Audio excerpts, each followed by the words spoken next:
Je suis le chef du département études et recherches ici à l'INEGI. Et donc, nous sommes ravis de vous accueillir ce soir.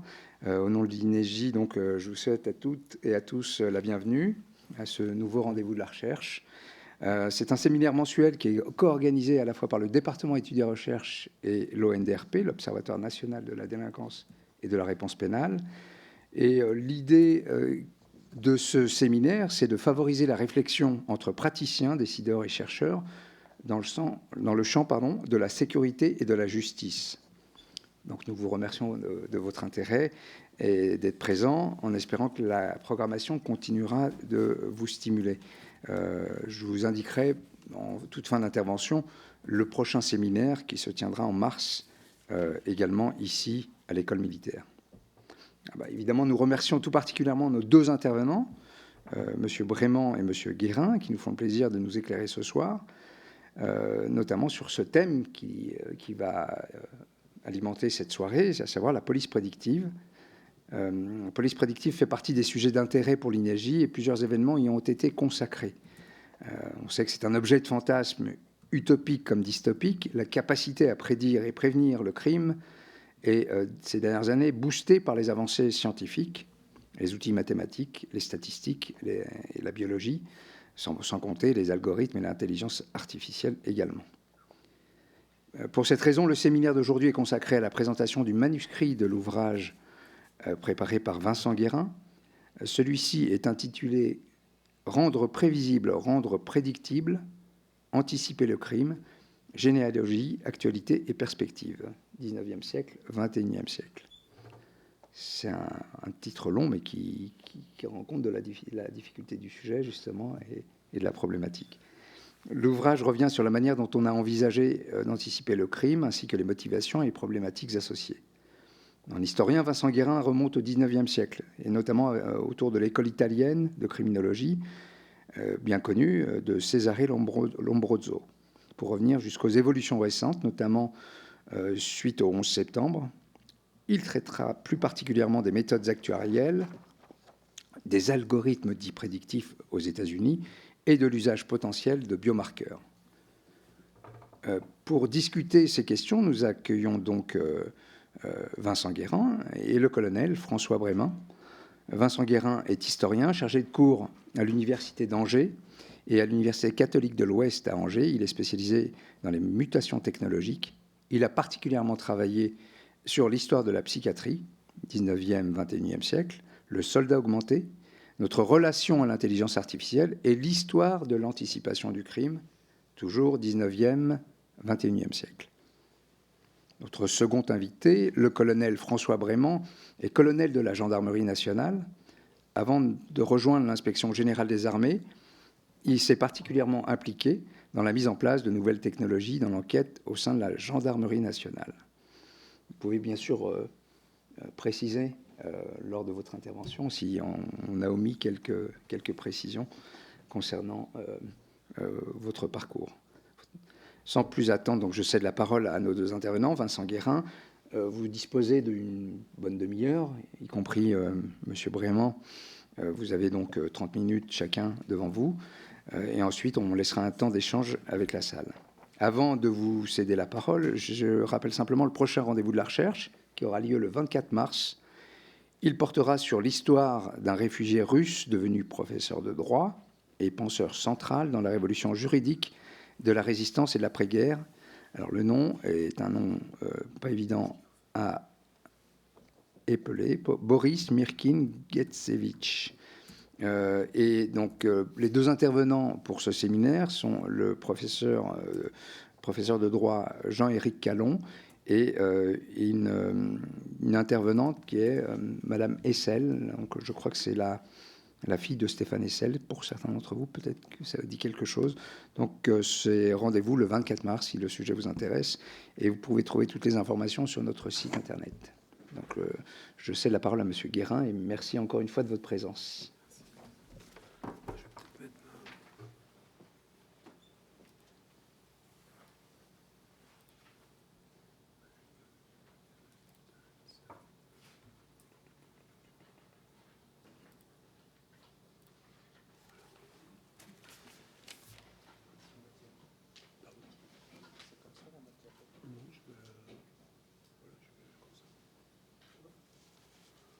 Oui, d'accord.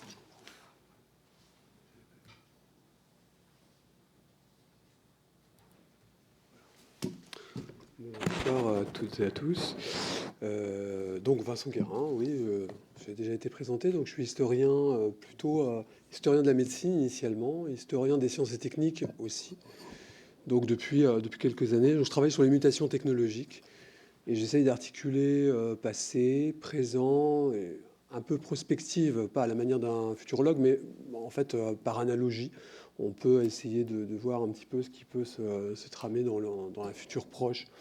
Alors mes thématiques, oui, j'ai commencé par l'histoire de la psychiatrie.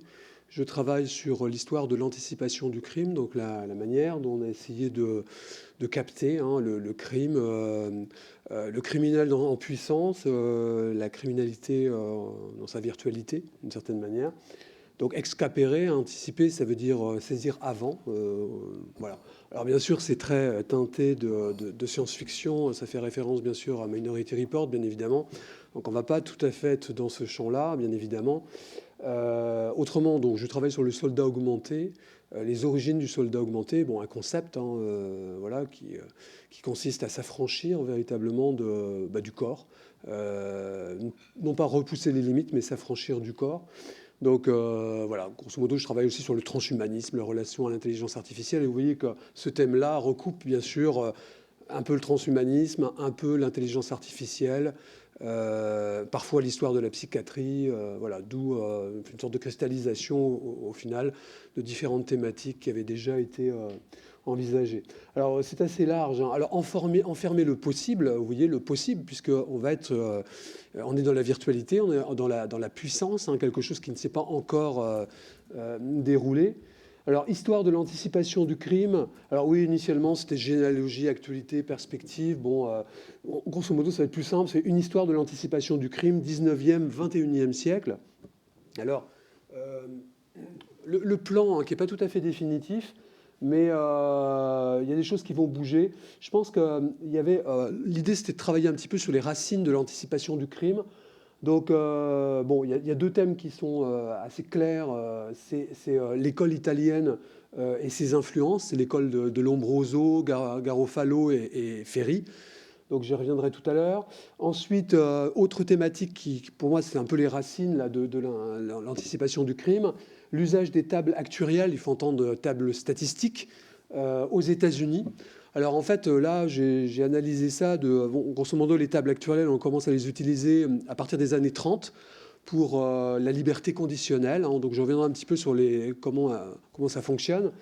Et puis après, donc c'est devenu aux États-Unis une technique de profilage, hein. Ça s'est combiné avec la théorie des choix rationnels.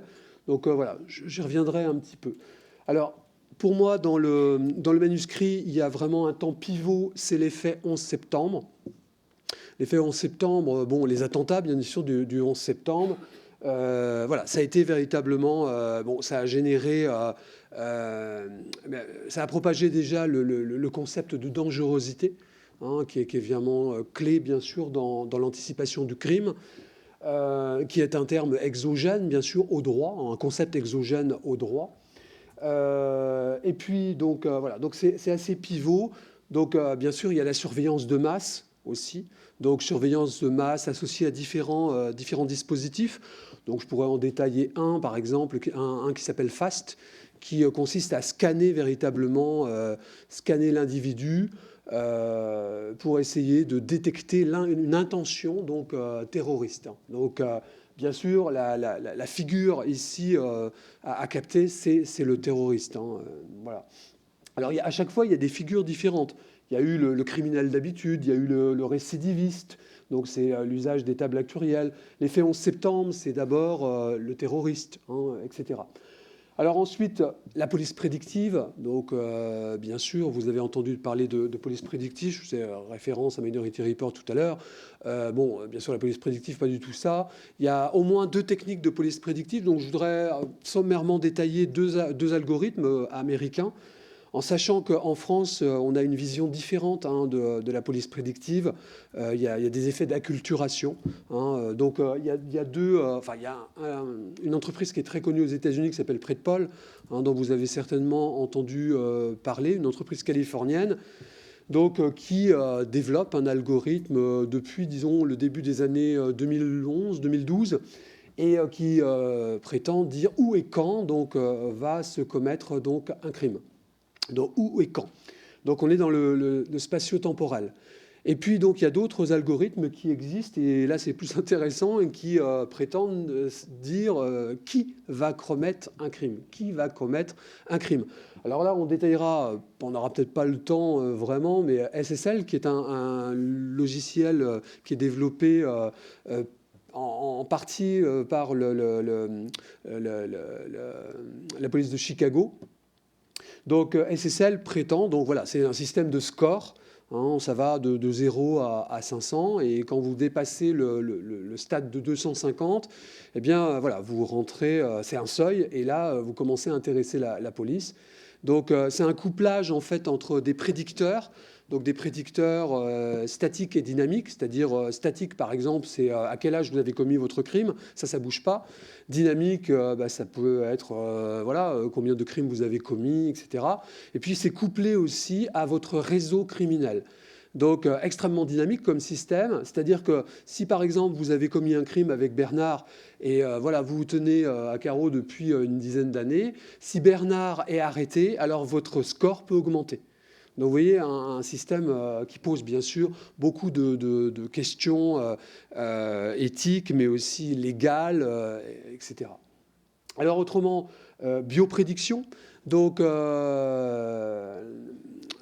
voilà, est-ce qu'on a les moyens jusqu'alors? Est-ce qu'il existe des biomarqueurs qui permettraient d'anticiper le crime? Alors, quand je pense à biomarqueurs, je pense à une anomalie génétique. On a beaucoup entendu parler du gène du criminel.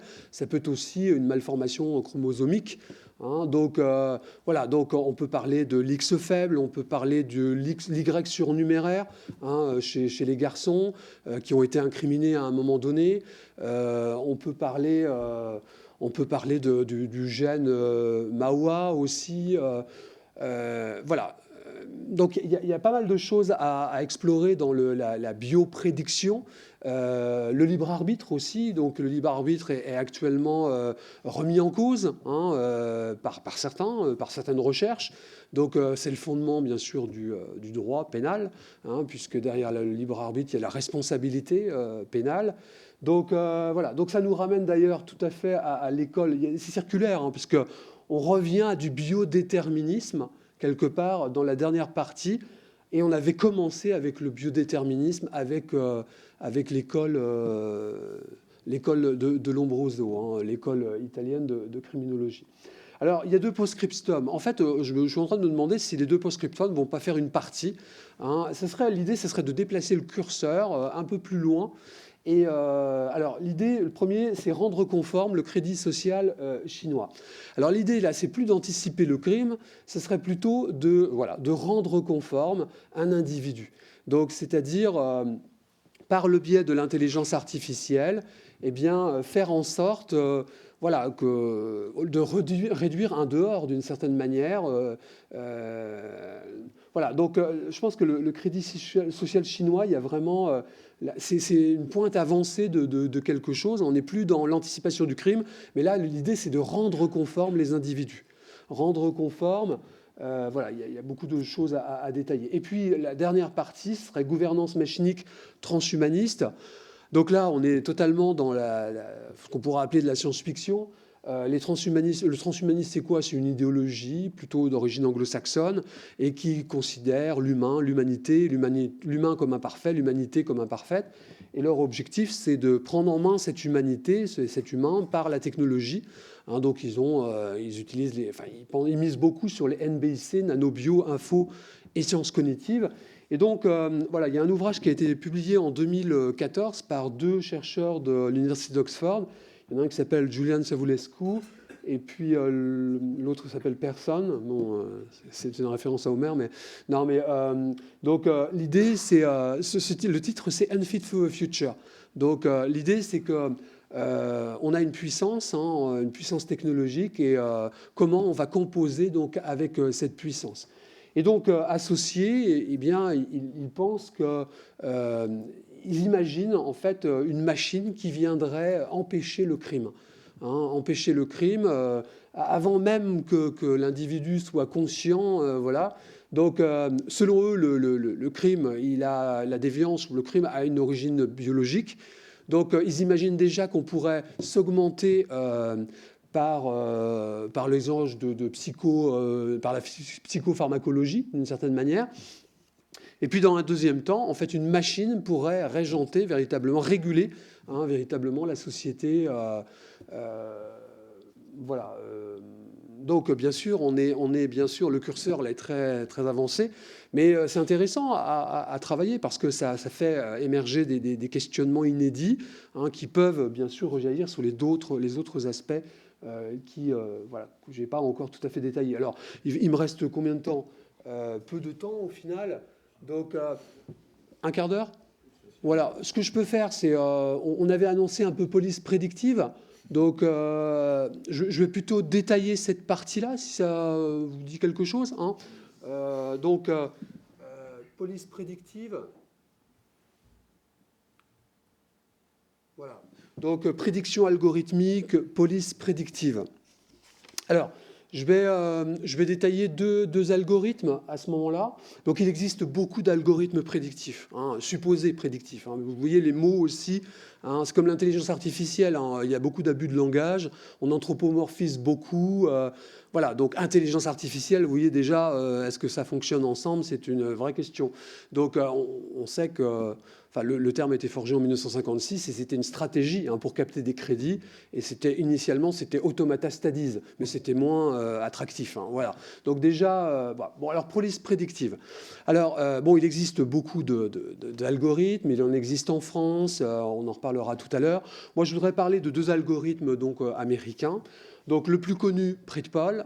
PredPol. Alors, donc, c'est un algorithme qui a été développé par l'Université de Californie. Dans un groupe de recherche qui est assez original. On a un anthropologue qui est très intéressé par les mathématiques, mais qui s'intéresse aussi aux stratégies développées par les chasseurs-cueilleurs, donc paléoanthropologie, donc c'est intéressant. On trouve des mathématiciens, et voilà, ils ont développé un algorithme, alors qui a fait beaucoup de coulées d'encre, parce que ça existe depuis longtemps, en fait, les algorithmes prédictifs. On parle de hotspot, c'est-à-dire d'algorithmes qui, à partir du passé, eh bien, dans le présent, peuvent prédire spatio-temporellement un lieu potentiellement voilà, où il va se dérouler un crime. Grosso modo, c'est un algorithme. Vous avez la police qui le loue, cet algorithme, eh bien, ouvre son écran le matin. Il y a une carte, en fait, il y a une carte de la région qu'il contrôle. Et donc, il y a des carrés, des rectangles, plus exactement, de couleurs qui apparaissent. Et donc, vous pouvez imaginer un rectangle rouge. Et là, ça veut dire que la police doit agir. Elle doit aller pour désamorcer un criminel, ou un crime à venir potentiel. Donc, bien sûr, rien de magique dans tout ça. On a des statistiques antérieures, qui permettent, eh bien, via des corrélations, de dire, voilà, là, il y a un hotspot, potentiellement, il y a un lieu là criminogène. Voilà. Donc la police, elle va sur ce lieu-là, elle passe 20 ou 30 minutes, et donc la couleur change, elle passe du rouge donc au vert. Voilà. Donc voilà, ça c'est PredPol. Alors PredPol... bon, il a été déconstruit. Eux, ils annonçaient more than hotspot, mieux que le hotspot. Le hotspot existe depuis les années 90. Donc, en fait, PredPol annonçait que non seulement ils étaient capables de calculer la concentration, mais aussi la contagion du crime. Donc, ils ont fait un petit peu une publicité là-dessus.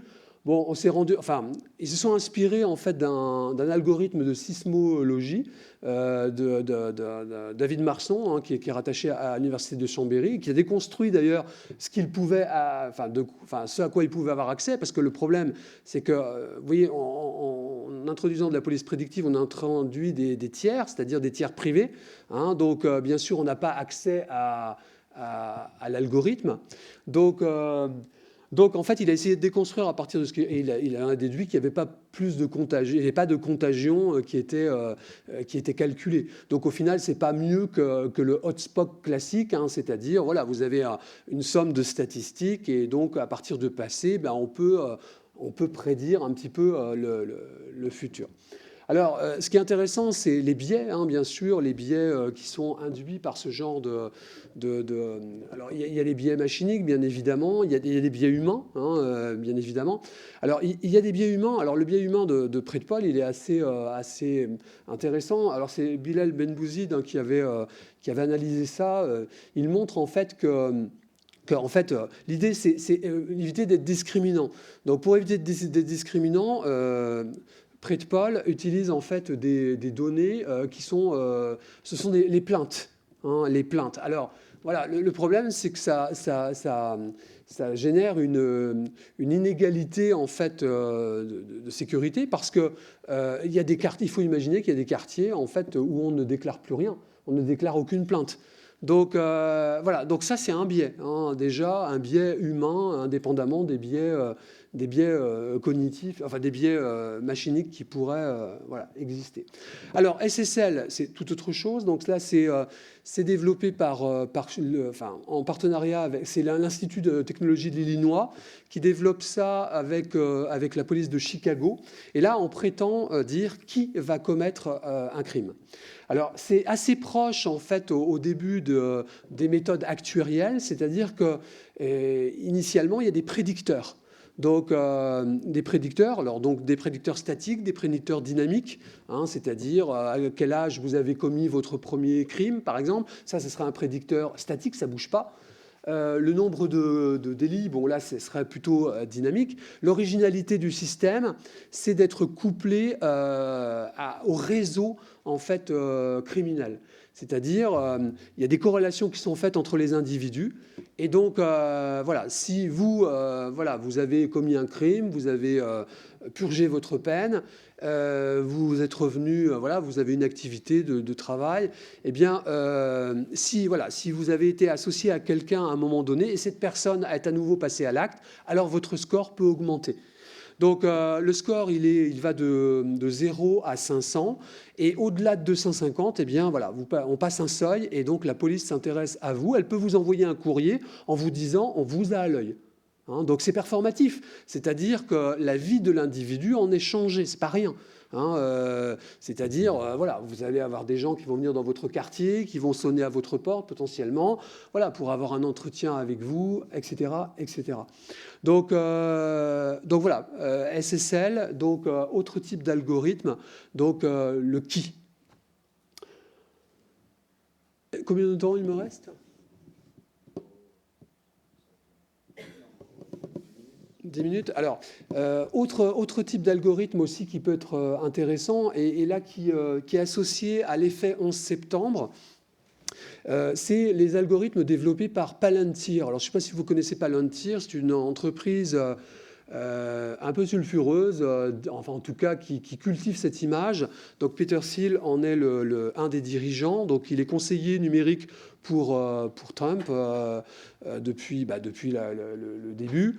Donc Palantir donc, est une entreprise qui est née juste après le 11 septembre, en 2004. Bon, vous savez, le 11 septembre a été un choc, mais pas une surprise, d'une certaine manière. Le problème, c'est que les agences FBI, CIA, NSA avaient des informations qu'ils ne partageaient pas. Et puis, il y avait je pense qu'il y a aussi cette idée-là, c'est qu'on est passé, en fait, d'une rareté de l'information à une massification. Et justement, Predpol, enfin, pas Predpol, mais Palantir propose justement une analyse des quantités. L'idée, c'est d'isoler le signal du bruit. Donc, ils proposent ce genre de service. Donc, initialement, ils ont travaillé pour la CIA en Afghanistan, en Irak, etc. Et depuis peu, donc, ils sont passés, depuis 2012, ils sont passés donc, à la police prédictive. Et donc, ce qui est intéressant, c'est qu'ils drainent avec eux une autre culture, c'est la culture du renseignement. Et donc, voilà. Donc, en fait, ils ont fait parler d'eux, Palantir a fait parler d'eux en 2018, au moment où une affaire s'est révélée, c'est-à-dire qu'ils ont été recrutés par la Nouvelle-Orléans. La population ne le savait pas, les membres du conseil municipal ne le savaient pas non plus. Et donc, ils ont pu accéder à une quantité d'informations et donc affiner des outils de police prédictive.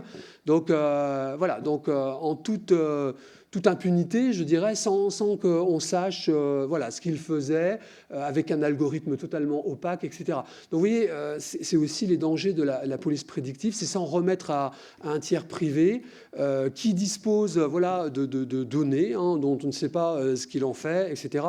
Donc, voilà. Police prédictive.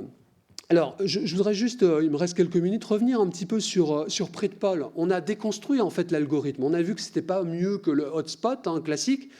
Mais ce qui est intéressant, c'est que tout ça se recoupe avec le néolibéralisme d'une certaine manière, c'est-à-dire la politique néolibérale.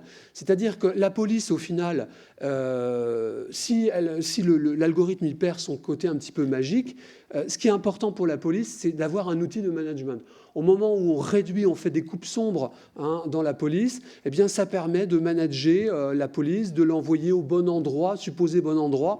Donc voilà, ça c'est aussi Bilal Benbouzid qui avait montré en fait cet aspect-là, quoi. Donc voilà, ça permet vraiment de déconstruire voilà, ces algorithmes. Voilà, donc à la française, je fais le lien. Donc il existe bien sûr, comme partout ailleurs, il existe des algorithmes de police prédictive. Alors, c'est pas du tout les mêmes. On n'est pas du tout. On n'est pas dans. Enfin voilà, il y a des phénomènes d'acculturation. Par exemple, la police française ne veut pas de lien avec Predpol. Il y a une idée de souveraineté des données déjà. Ça importe pas mal. Et on veut pas non plus cette idée néolibérale. Voilà, que la police soit managée par l'algorithme. Ça c'est voilà. D'ailleurs, on parle d'analyse décisionnelle. On ne parle pas du tout de police prédictive. Donc voilà, il y a beaucoup de choses comme ça qu'il faudrait dire. Et je vous laisse y aller. Voilà, c'est vraiment très sommaire. En fait, en 30 minutes, on ne peut pas dire grand-chose. Ou alors rentrer dans des détails, mais alors là, tout le monde va s'y perdre. Donc, je préférerais plutôt quelque chose de spontané. Et puis après, si vous avez des questions, si vous voulez aborder les autres phénomènes, bien évidemment, voilà, on pourra en discuter. Bien, je vais compléter les propos. Alors moi, je suis un peu le praticien de l'affaire, de cette soirée. J'ai été contacté il y a très peu de temps par Vincent Guérin, parce qu'on travaillait sur un autre sujet, qui était plus lié aux soldats augmentés, en fait. Donc je suis colonel Brémond, je suis l'ancien commandant de groupement de l'Oise. Je commandais le groupement de l'Oise jusqu'à l'été dernier. Et donc j'ai expérimenté les outils prédictifs. Mais en fait, on ne parle pas de prédictifs en gendarmerie, à compter de 2016 sur le département de l'Oise. Donc j'ai testé les deux dispositifs qui sont Predvol et Paved. Alors Predvol, c'est un dispositif qui vient du STSI carré. Donc on voit tout de suite que ça a une origine beaucoup plus geek, technicien, des gens qui sont passionnés par tout ce qui est nouvelles technologies. Et donc, ce qui est un peu rare d'ailleurs, parce que d'habitude, chez nous, les innovations partent plutôt des praticiens, des gens qui sont sur le terrain. C'est pour ça qu'on alterne les postes d'ailleurs en état-major et sur le terrain, à la différence de la police nationale.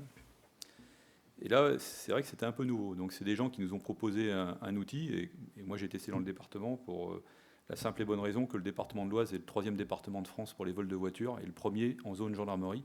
C'est un sport national, je dirais presque que c'est un pôle de compétitivité dans ce département, notamment dans le secteur crayois.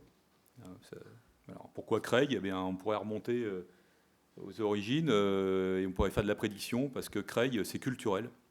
Depuis les années 30, même le début du XXe siècle, Creil a une réputation d'être spécialisé dans le vol de voitures, enfin le Creillois.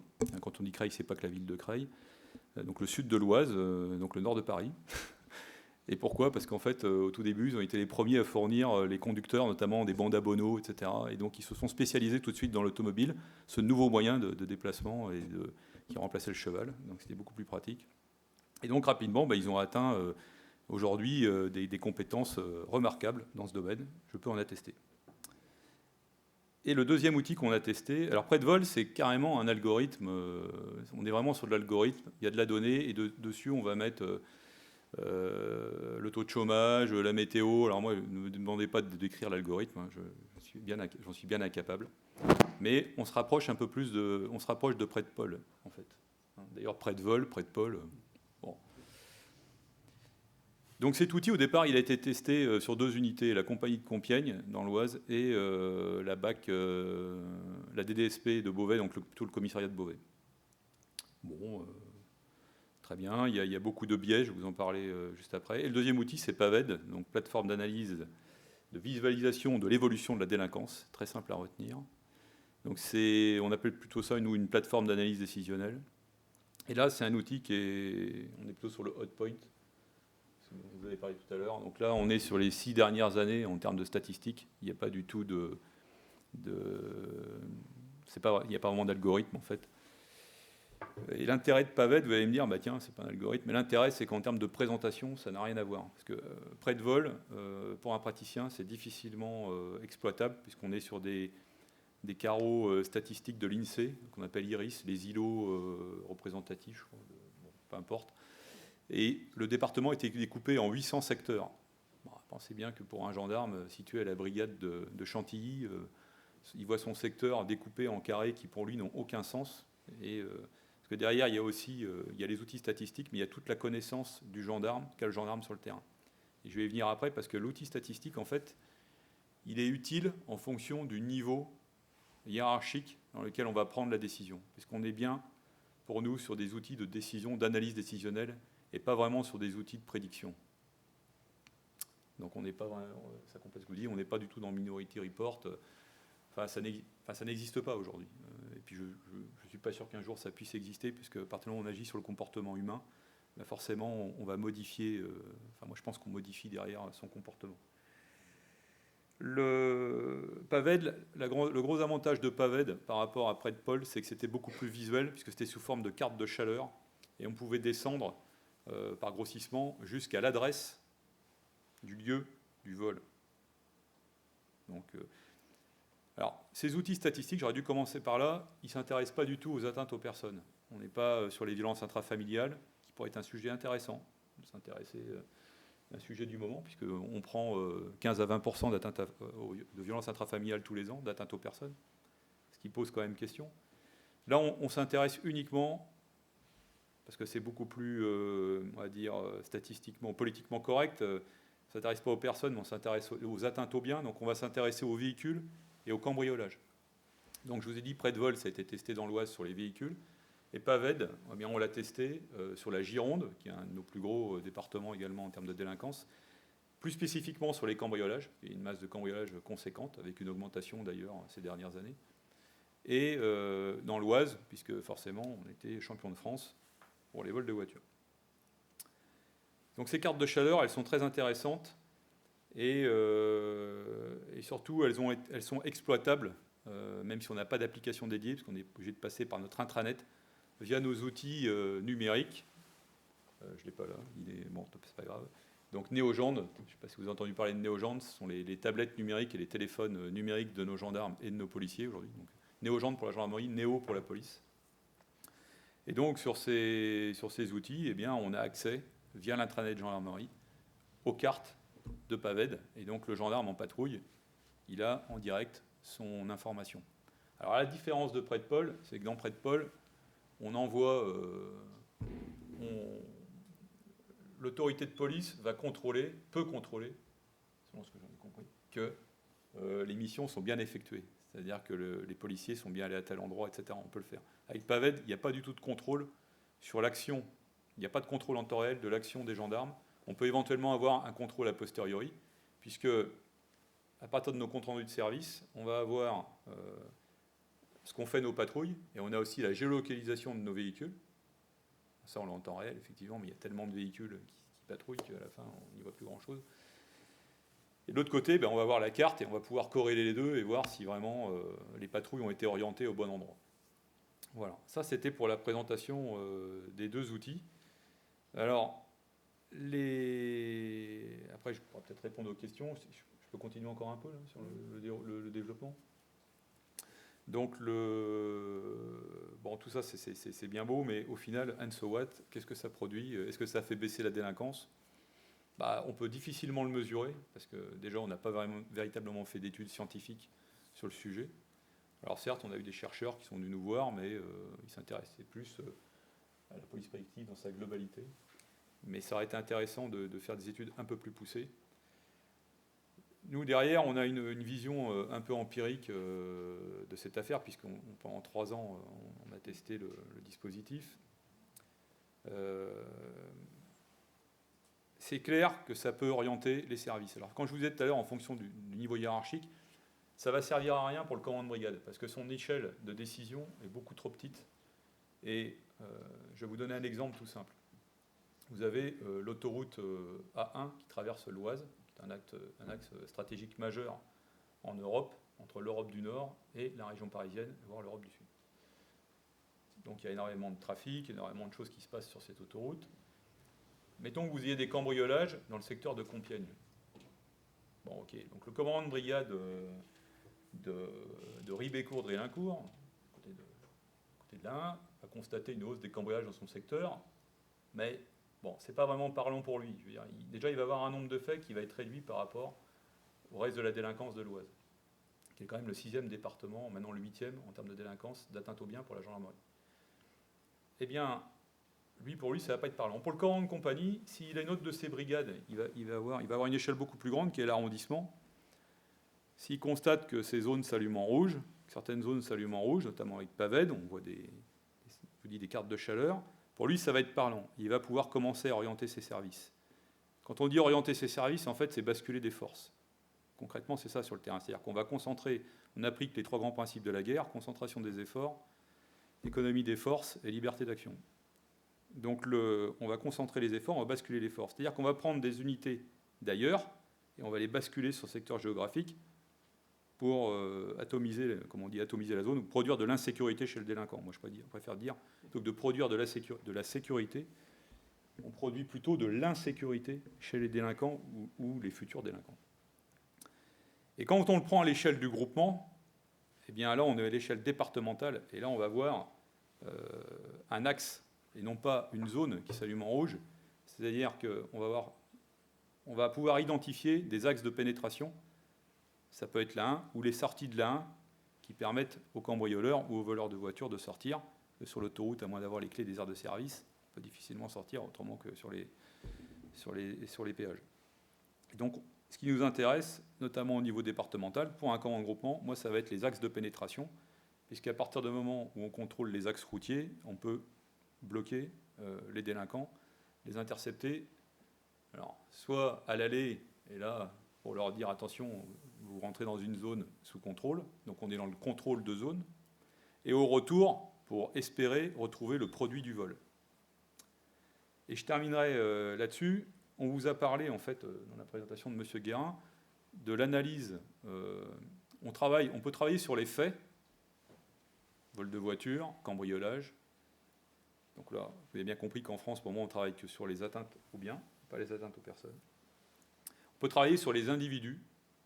Alors ça, c'est quelque chose que voudraient faire, notamment nos pégistes, nos spécialistes de la police judiciaire, parce que effectivement, et même nous, on le fait indirectement sur le terrain. On regarde les sortants de prison.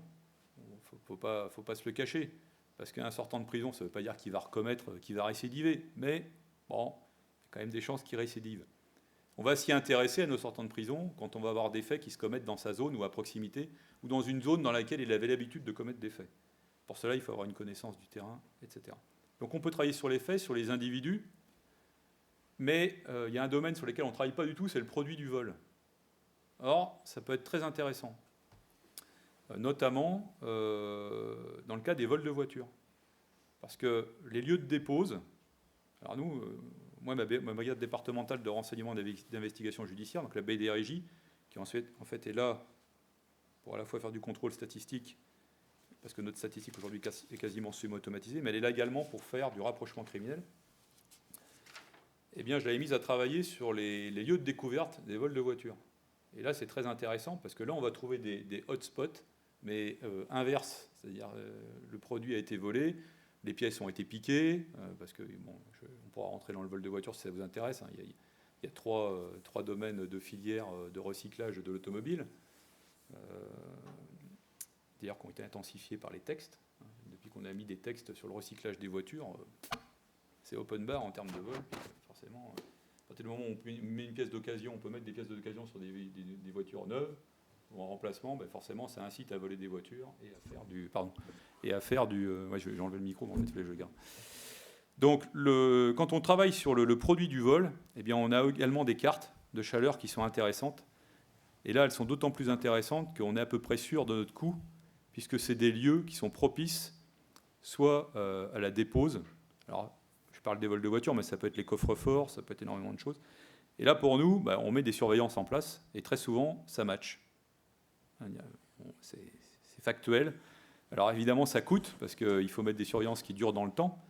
Ça peut durer des fois plusieurs jours. Mais en général, on est à peu près sûr de notre coût. Et donc, de travailler, ça, c'est un domaine qui n'a pas vraiment abordé.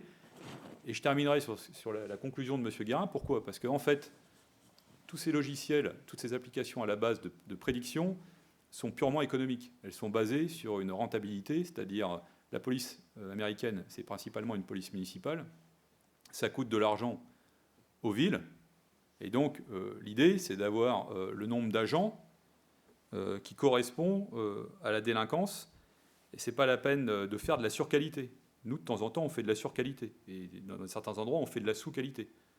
Après, le but, ce n'est pas d'aborder le problème de la répartition des forces de police et de gendarmerie sur le territoire, mais il ne faut pas être sorti de Saint-Cyr pour bien comprendre qu'il y a un petit problème. Donc, la police américaine, c'est autre chose. On est dans une logique de rentabilité. Donc, elle, forcément, elle ne s'intéresse pas à cette histoire de découverte. Ce qu'elle veut, c'est empêcher la commission des faits. Et en fait, derrière, retrouver le produit du vol et éventuellement coxer l'individu. On voit bien que ce n'est pas leur idée première. Leur idée première, c'est qu'il n'y ait pas de fait. Parce qu'à partir du moment où il y a un fait, ça coûte de l'argent. Et c'est vrai pour nous aussi. Vous avez un fait, ça coûte de l'argent. Il y aura un dépôt de plainte. Ça va prendre de leurs gendarmes ou de leurs policiers. Ça va prendre de leurs magistrats. Il va y avoir un traitement. Éventuellement, il va y avoir une incarcération ou des modes alternatifs de poursuite. Et donc, la machine, entre guillemets, infernale est engagée. Donc, il est clair que dans la logique américaine, à partir du moment où on empêche la commission du fait, forcément, on a des gains économiques considérables. Et en plus, ça évite les bavures, type le policier qui tire, etc., qui tue, voilà, et derrière, toutes les conséquences que ça peut avoir. Donc, on n'est pas du tout dans la même logique. C'est pour ça que je pense que cette histoire de travailler sur le produit du vol, ce n'est pas du tout un domaine qui a été abordé. Voilà ce que je pouvais dire en tant que praticien. Alors après, j'aurais pu poser des questions. En fait, j'ai répondu. Mais écoutez, merci beaucoup pour cette présentation et ce commentaire. Mais vous pouvez, je ne sais pas, peut-être aborder d'autres parties que vous avez. Je voulais ou réagir. Et puis s'il y a des questions dans la salle. Est-ce que vous avez des interrogations sur le sujet ?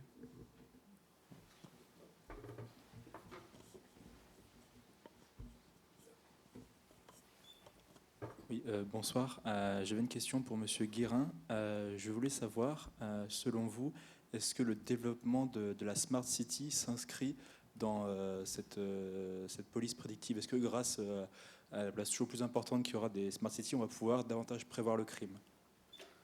En fait, j'ai vu Smart City faire éruption dans... souvent, on dit Safe City maintenant. Enfin, je veux dire, ça pourrait être la variante en fait de la Smart City, la Safe City. Et effectivement, on voit ça avec la vidéosurveillance, etc. Et des couplages aussi, biométrie, anticiper donc un comportement.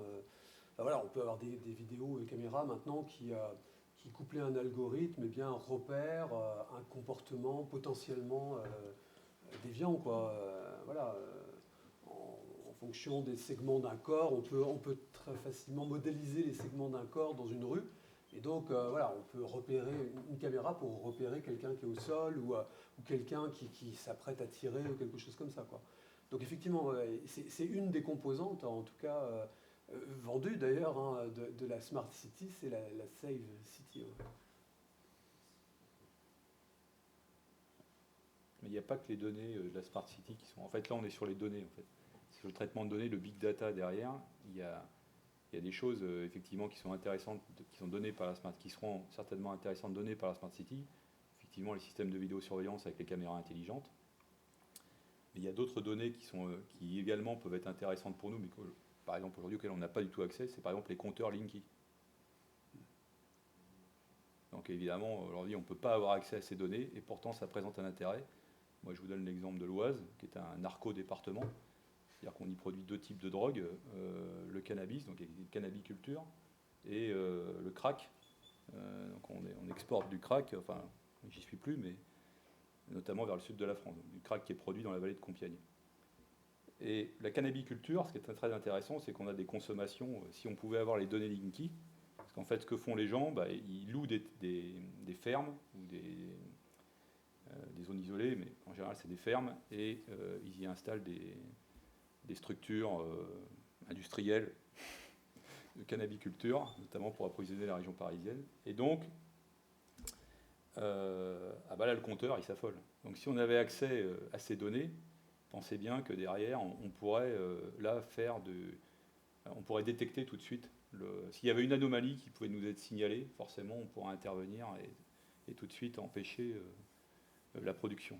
Mais aujourd'hui, on n'a pas de biais, on n'a pas de vecteur, de viatique juridique pour pouvoir le faire. Voilà.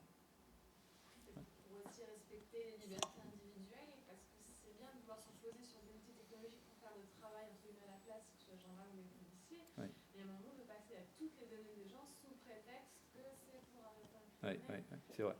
C'est vrai qu'aujourd'hui, dans cet exemple-là, on préfère utiliser les réseaux sociaux. Parce que c'est libre et on a accès à énormément de données. Tout à fait.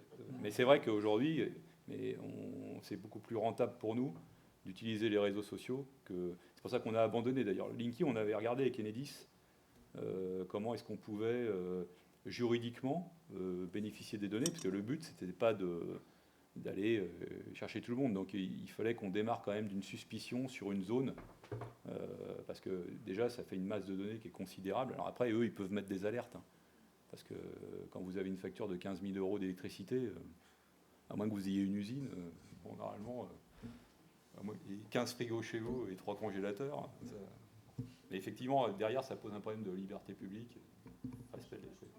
Parler de cet exemple précis des compteurs Linky, il y a déjà beaucoup de méfiance. Ah bah bien sûr. Il y a déjà des plaintes qui ont été portées, etc. Donc si en plus ils apprennent que la police s'en sert. Bah bien sûr. Non, mais c'est clair que c'était, je veux dire, c'est resté au stade de la réflexion entre la gendarmerie et Enedis, et même c'était surtout au niveau local, parce qu'on y a surtout réfléchi dans l'Oise. Mais c'est vrai que derrière, Enedis n'est pas du tout favorable à aller plus loin, quoi, parce que déjà il y a déjà le problème des rayonnements, enfin des pseudo-rayonnements. Il y a beaucoup de gens d'ailleurs qui refusent l'installation de Linky. Mais c'est un autre exemple sur la Smart City. Voilà. Mais c'est vrai que demain, il y aura des tas de données. C'est vrai que la CNIL devrait être vigilante, parce qu'il y a des choses qui peuvent très, très rapidement partir du mauvais côté de la barrière. Je peux juste apporter un complément en fonction des données effectivement qui vont se massifier. Effectivement, on peut imaginer que voilà, il y aura des entreprises qui vont se positionner parce qu'elles disposent d'assez de données pour faire de la police prédictive.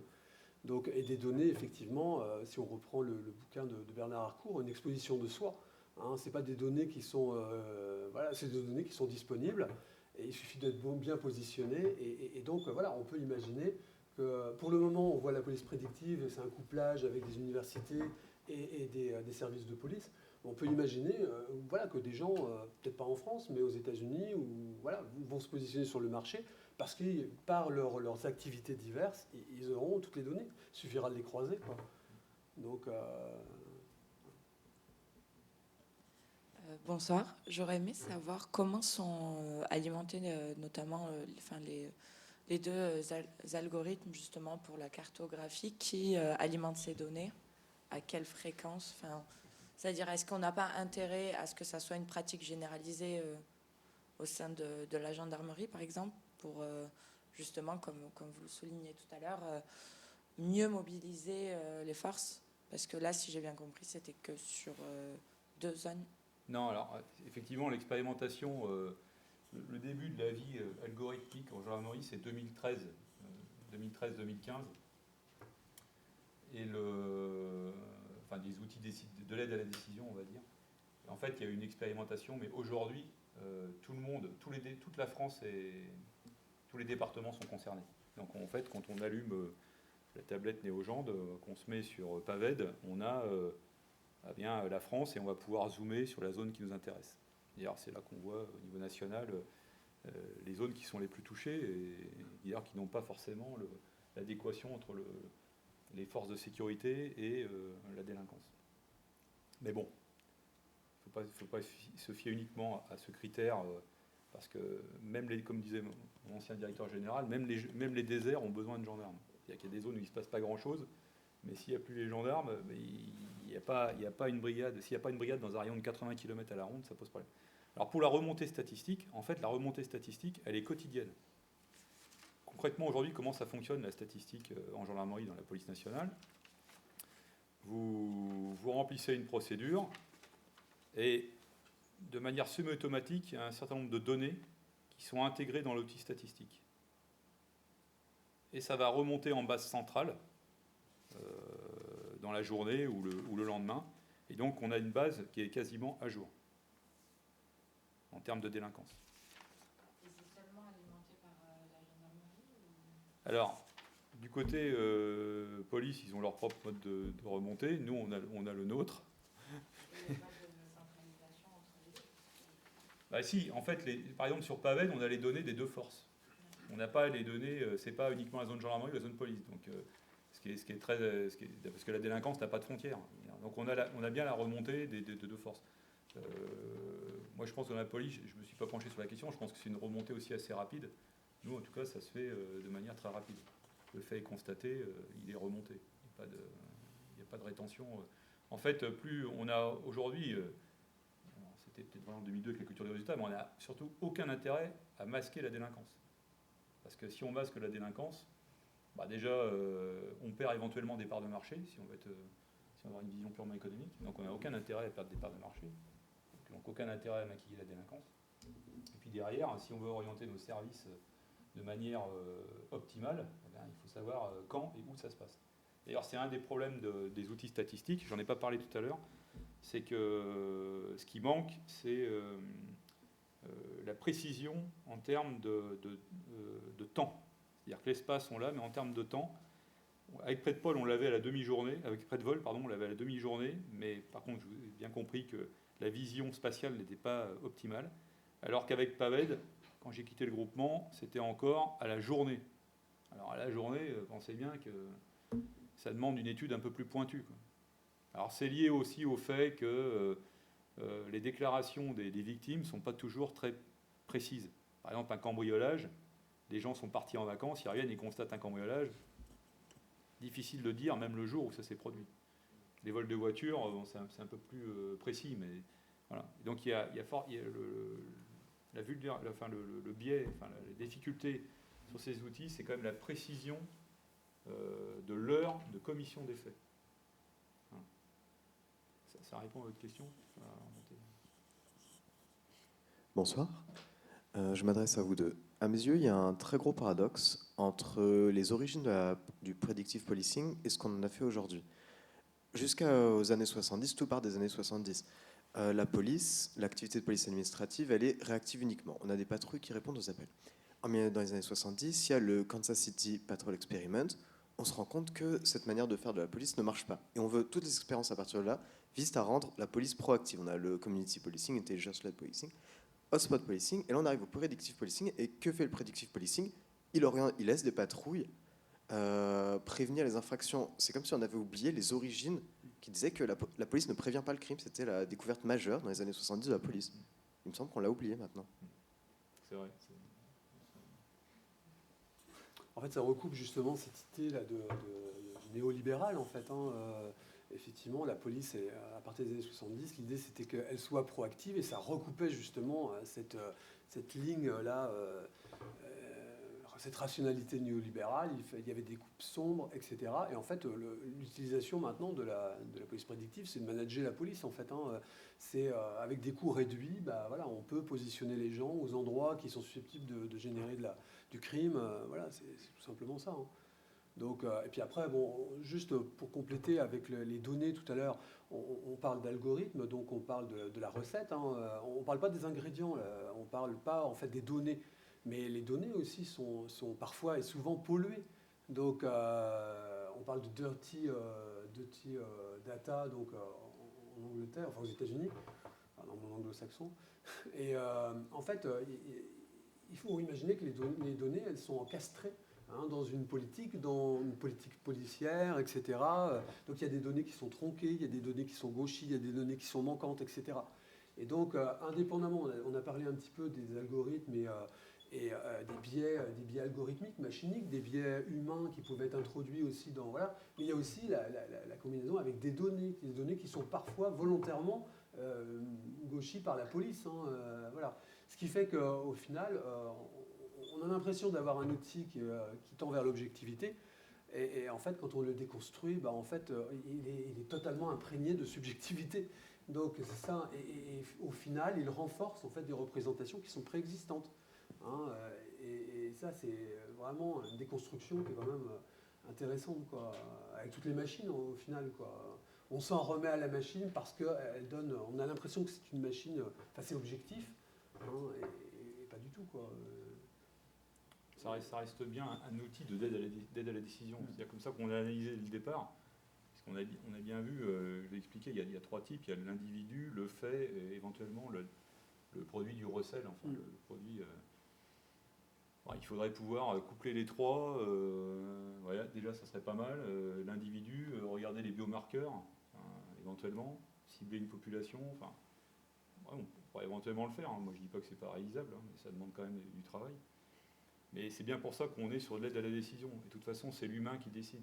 Et je vous l'ai dit tout à l'heure, avec les niveaux hiérarchiques, le commandant de brigade, ces outils prédictifs, honnêtement, moi, mes gendarmes, ça leur a été d'aucune utilité. Enfin, c'était plus un outil pour les commandants de compagnie. Donc, au niveau de l'arrondissement, il faut une échelle un peu plus grande, ou moins spatiale, une échelle spatiale assez grande, et au niveau départemental, voire intra-départemental. Là, ça présente un intérêt. Mais voilà, sinon, derrière... on est un peu... Et en plus, derrière, ce qu'il faut bien comprendre, c'est que les modes d'action sur le terrain sont totalement différents, par exemple, entre le milieu dans lequel vous évoluez, que ce soit en zone urbaine ou en zone rurale et périurbaine. Comme je dis souvent, moi, on travaille dans le même secteur que la police nationale, mais on ne fait pas le même métier. On n'a pas du tout les mêmes modes d'action. Nos puits, c'est-à-dire nos brigades ou nos commissariats, ne sont pas du tout organisés de la même façon. Et tout ça, c'est pris en compte après, parce que, ok, on a des données, on a des prévisions, mais derrière, c'est qu'est-ce qu'on en fait derrière, quels sont les modes d'action, c'est ça en fait sur lesquels il faut travailler. C'est plutôt, on s'intéresse beaucoup à la police prédictive. Un jour, il faudrait qu'on s'intéresse aux modes d'action de la police et de la gendarmerie. Parce que moi, je peux vous dire, même entre les départements en gendarmerie, il y a des différences. D'ailleurs, il suffit d'allumer Néogende et de voir la géolocalisation des véhicules de gendarmerie, et vous n'allez pas être déçu du voyage. Et là, moi, je vais vous dire tout de suite les départements qui travaillent et ceux qui ne travaillent pas. Ceux qui font police-secours et ceux qui font du contact, ceux qui font du métier de gendarme. Très intéressant. Ces outils mais ça, c'est des outils de reporting en plus. Vous avez évoqué des différentes choses. Moi, je voulais revenir sur la définition même de la police prédictive, en tout cas des outils qui sont mis en place. Vous évoquez là, pour le coup, pour l'essentiel des données qui sont tirées des statistiques policières, enfin des plaintes et de la délinquance enregistrée. Dans la police prédictive, est-ce qu'on n'utilise pas aussi d'autres types de données permettant de caractériser le contexte économique, social, etc. Et d'une certaine façon, avec le recul aujourd'hui, est-ce qu'on peut en tirer un certain nombre de conséquences? Est-ce qu'on peut évaluer les effets de ces dispositifs là où ils ont été mis en place? Dans les dispositifs qui ont été décrits en France par la gendarmerie, par exemple, ces données économiques, sociales, etc., ne sont pas prises en compte. Et pour une raison, me semble-t-il, mais vous allez sans doute me corriger, assez simple, c'est qu'en fait, c'est un outil qui sert à réagir vite. C'est pas un outil qui sert à prévenir. Je crois qu'enfin, ou alors à prévenir d'une certaine manière. Dès lors qu'on observe par des remontées d'informations une augmentation d'un nombre d'infractions concernant certains types d'infractions ou certains lieux, on peut en déduire la nécessité locale ou nationale d'une action concentrée pour lutter contre ce phénomène. On est moins dans un processus consistant, à partir de la liste des plaintes et d'autres phénomènes économiques, sociaux qu'on introduirait, une anticipation sur l'évolution de la délinquance qui permettrait une autre forme d'organisation, une autre forme de réponse. C'est ce que je comprends. Est-ce que c'est un choix délibéré ou est-ce que c'est simplement une étape sur laquelle on serait aujourd'hui, mais qui va déboucher sur d'autres initiatives qui permettraient, pour autant que les évaluations soient satisfaisantes, de mettre en place des outils plus approfondis.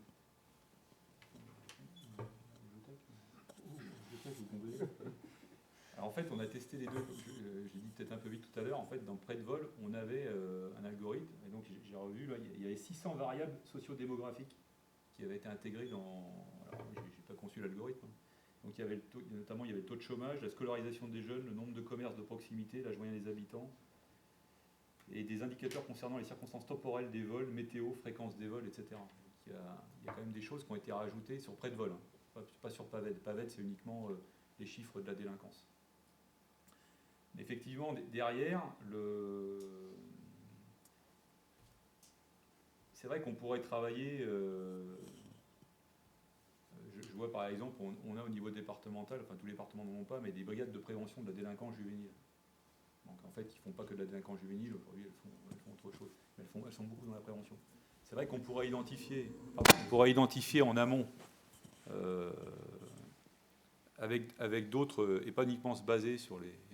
Il y a les faits de délinquance, mais les corréler avec d'autres faits, et effectivement travailler sur des populations à risque, par exemple. Bon, on pourrait le faire. Plutôt que d'envoyer une patrouille sur le terrain, ou de tenir une zone, faire du contrôle de zone, d'avoir une réponse opérationnelle. Alors, je ne sais pas si je réponds à la question, mais moi je l'ai compris comme ça. On pourrait éventuellement changer et dire, OK, là on a tel type de fait qui est plutôt commis par telle population. A priori, parce que l'algorithme nous dit que... Et là, en revanche, on va aller travailler sur telle population. Je ne sais pas, moi, ça peut être des jeunes déscolarisés ou dans tel secteur géographique. Et là, on n'a pas une réponse opérationnelle, dans le sens où on va envoyer des patrouilles ou monter des opérations pour intercepter les délinquants. Ça répond à votre question ou pas? Ouais. C'est vrai qu'aujourd'hui, on est dans une réponse purement opérationnelle, judiciaire, et puis d'empêcher la commission des faits. On n'est pas du tout... Pour les États-Unis, le problème, c'est que en fait, on n'a pas accès aux algorithmes difficilement. Donc, je pense par exemple à SSL. Il y a plusieurs enquêtes qui ont été menées par le Chicago Sun, notamment par le New York Times. Chicago Sun, ça devait être en 2014, le New York Times en 2017. En fait, la police, elle présente un algorithme qui date de 2-3 ans. Donc, en fait, on ne sait pas comment il fonctionne. On sait qu'il y a 8 prédicteurs initialement, etc. Donc ça pose un vrai problème, bien sûr. Il y a des associations qui veulent savoir la nature en fait de cet algorithme, l'essence de cet algorithme, pour voir si justement il n'y a pas des biais et s'il n'est pas discriminant, etc., comme beaucoup le supposent. Donc ça, c'est déjà une réponse. Puis la deuxième, c'est par exemple Palantir qui a expérimenté son algorithme prédictif entre 2012 et 2018 sans que personne le sache ou très peu de gens, de façon très confidentielle. À mon avis, ils utilisaient toutes les données disponibles. Ils avaient accès vraiment à toutes les données. Donc c'était pas simplement la police de la Nouvelle-Orléans, c'était vraiment quantité de données qui étaient disponibles et qu'ils ont utilisées pour tester, améliorer sans doute leur algorithme. Donc là, ça pose vraiment... des problèmes démocratiques, en fait, bien évidemment. En sachant qu'aux États-Unis, bien sûr, le régime de transparence n'est pas le même, bien sûr, qu'en France. Il y a une expression, on dit « nu devant Dieu et devant les hommes » aux États-Unis. Grosso modo, si on n'a rien à se reprocher, on n'a rien à cacher. Ce qui n'est pas du tout vrai. Enfin, on accepte... Enfin, ça commence à venir en France. Hein. On commence à nous le vendre comme ça, quoi, d'une certaine manière. Mais voilà, ils ont un régime de transparence qui est un peu différent. Mais...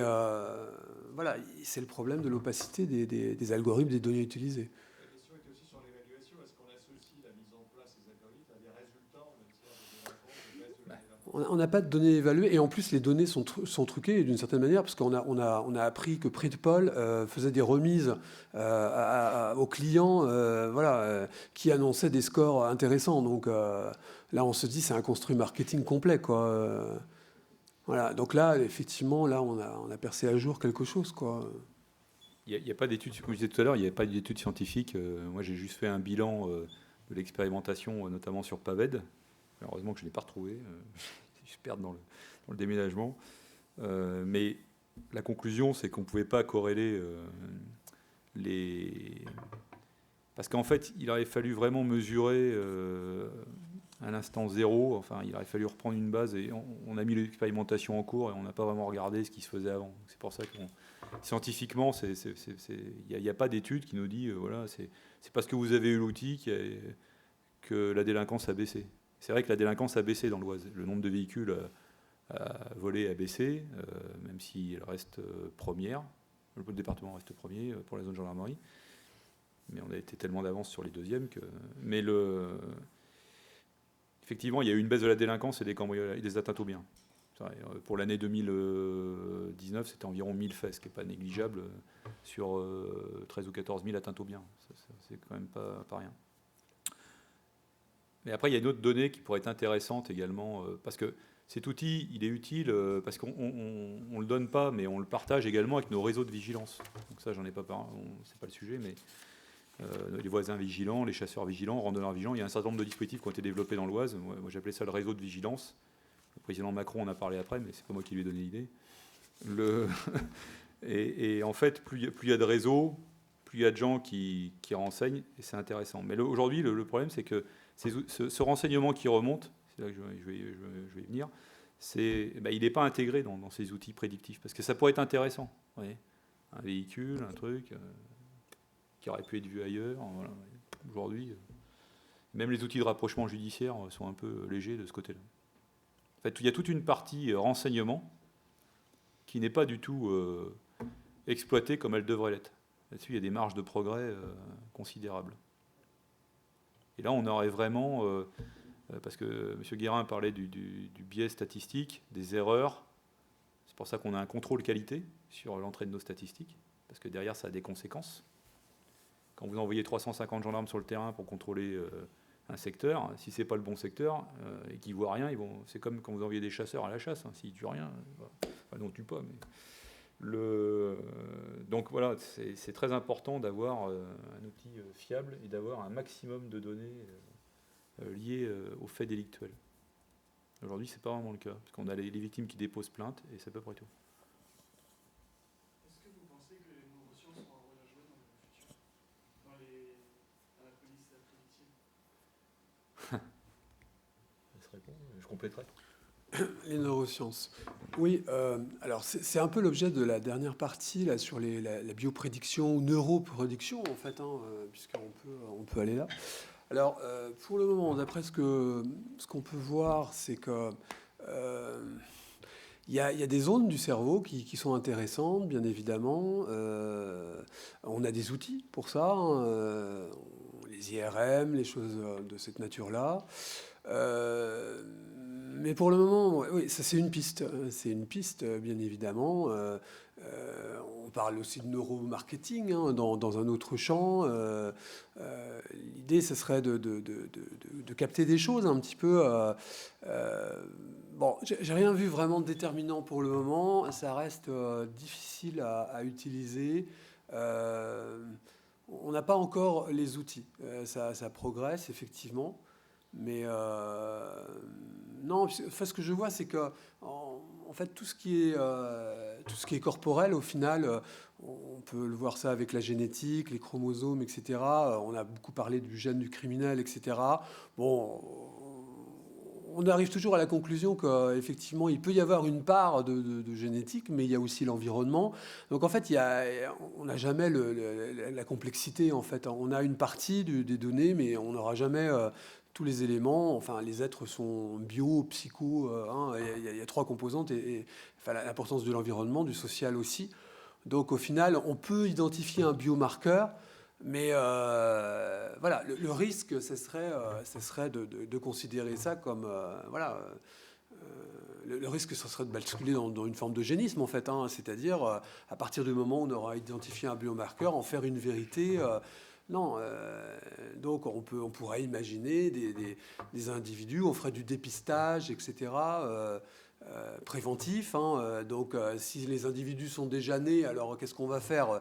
S'ils sont déjà biodéterminés, ben, il va falloir agir sur l'environnement, sur lequel on peut avoir une prise. Donc, pour éviter justement que voilà, ce qui serait déterminé génétiquement puisse se révéler. Enfin voilà, donc on peut imaginer des scénarios de ce type-là, quoi.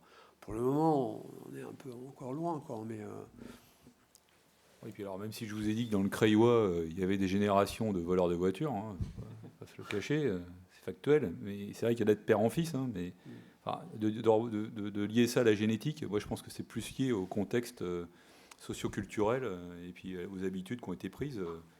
Puis bon, et puis voilà, c'est pas des feignants, les voleurs de voitures. Il faut travailler quand même. Ils ne se démontent pas tout seuls. Alors c'est vrai que c'est un sujet très glissant. Il faudrait vraiment mettre sous cloche un certain nombre de délinquants à une échelle. Déjà, il faudrait qu'ils soient d'accord. Peut-être une remise de peine, je sais pas. Et moi, j'y crois pas trop à ce genre de choses. Vous prenez des familles bien sous tout rapport, et puis tout d'un coup, vous en avez un qui bascule du côté obscur de la force. Bon, vous savez pas pourquoi. Alors peut-être qu'il y avait un problème génétique. Bon, on peut tout imaginer. Mais c'est vrai qu'après, on tombe sur des. Je sais pas s'il faut ouvrir la boîte de Pandore dans ce domaine. Non, mais ce qui est intéressant, c'est jeu de mots, on est en rapport avec le fantasme. Par exemple, on prendra quel exemple? Les Y surnuméraires. Donc il y a certains individus en fait qui ont des garçons qui ont du XYY. Et en fait, il y a une étude qui a été faite dans les années 60, je ne sais plus comment elle s'appelle, et qui avait considéré que voilà, il y avait plus de Enfin, voilà, on était potentiellement beaucoup plus criminel quand on avait cet Y. Voilà. En fait, l'étude a été déconstruite et en fait, on s'est rendu compte que c'était un biais, là encore, dans l'étude. On avait surévalué, enfin voilà, un certain nombre de données, sous-évalué les autres. Enfin, la population témoin on avait sous-évalué, surévalué l'autre. Bon, voilà. On est dans un climat de compétition entre laboratoires, etc. Donc, on favorise le neuf, voilà.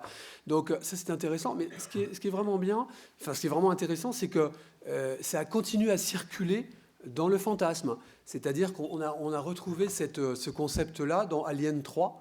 Et donc, ça a alimenté ce fantasme. Et en 2010, je crois, c'est l'affaire Evrard, en fait, ce personnage avait XYY. Et donc, le juge a demandé une expertise pour savoir ce qu'il en était, quoi. Donc voilà, donc ça circule quand même, quoi.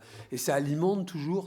Là, c'est un chromosome, mais c'est le gène du criminel. Il n'existe pas. Ou alors, il y a d'autres composantes, quoi, qui jouent aussi, quoi.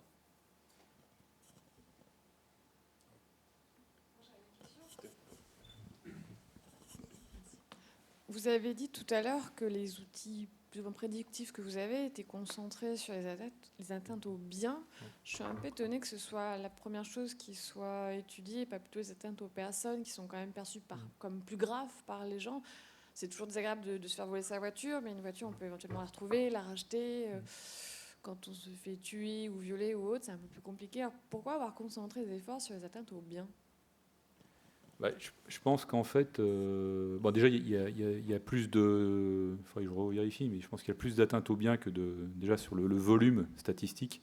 Il y a plus. Après, derrière, comme on travaille sur de l'humain, il y a la victime, il y a l'auteur. Et je pense qu'on est moins dans le fait sériel, en fait. Parce que là, on travaille beaucoup sur des faits sériels. C'est-à-dire qu'il y a 3000 voitures volées dans l'Oise, mais il n'y a pas 3000 voleurs de voitures. Alors que je peux avoir 3000 atteintes aux personnes et avoir 3000 auteurs. Vous voyez ce que je veux dire ? Donc, au départ, je pense que c'est pour ça qu'on est parti là-dessus. On n'est pas parti sur le... parce que derrière, l'idée, c'est quand même d'arrêter les gens. On sait bien qu'il n'y a pas 3000 voleurs de voitures. Ils sont peut-être que 200. Ou... Il y en avait certains groupes nous volaient jusqu'à 40-50 voitures par mois. là-dessus, on va être... et aujourd'hui, les atteintes aux personnes se passent beaucoup dans la sphère familiale. Donc déjà, on n'est pas sur le domaine public. Donc on va avoir... c'est-à-dire qu'on ait l'adresse d'un cambriolage. Bon, ok, ça reste assez... qu'on ait l'adresse de quelqu'un qui s'est fait violer ou de l'auteur, vous voyez, enfin, je sais pas, il y a... Je pense que moi, j'ai pas la raison, hein, parce qu'on on nous a donné le produit comme ça. C'est vrai que moi, je me suis interrogé. D'ailleurs, je me suis interrogé au tout début. Nous, on n'a pas du tout travaillé sur les atteintes aux personnes. Ça pourrait peut-être être intéressant, parce qu'on a parfois des... mais je pense que c'est plus lié à l'individu aussi, et c'est pas lié au lieu de commission des faits. Les atteintes aux biens, je vais être plus précis. Les atteintes aux biens, une maison qui a été cambriolée, si vous ne prenez pas de mesures, elle a toutes les chances d'être cambriolée.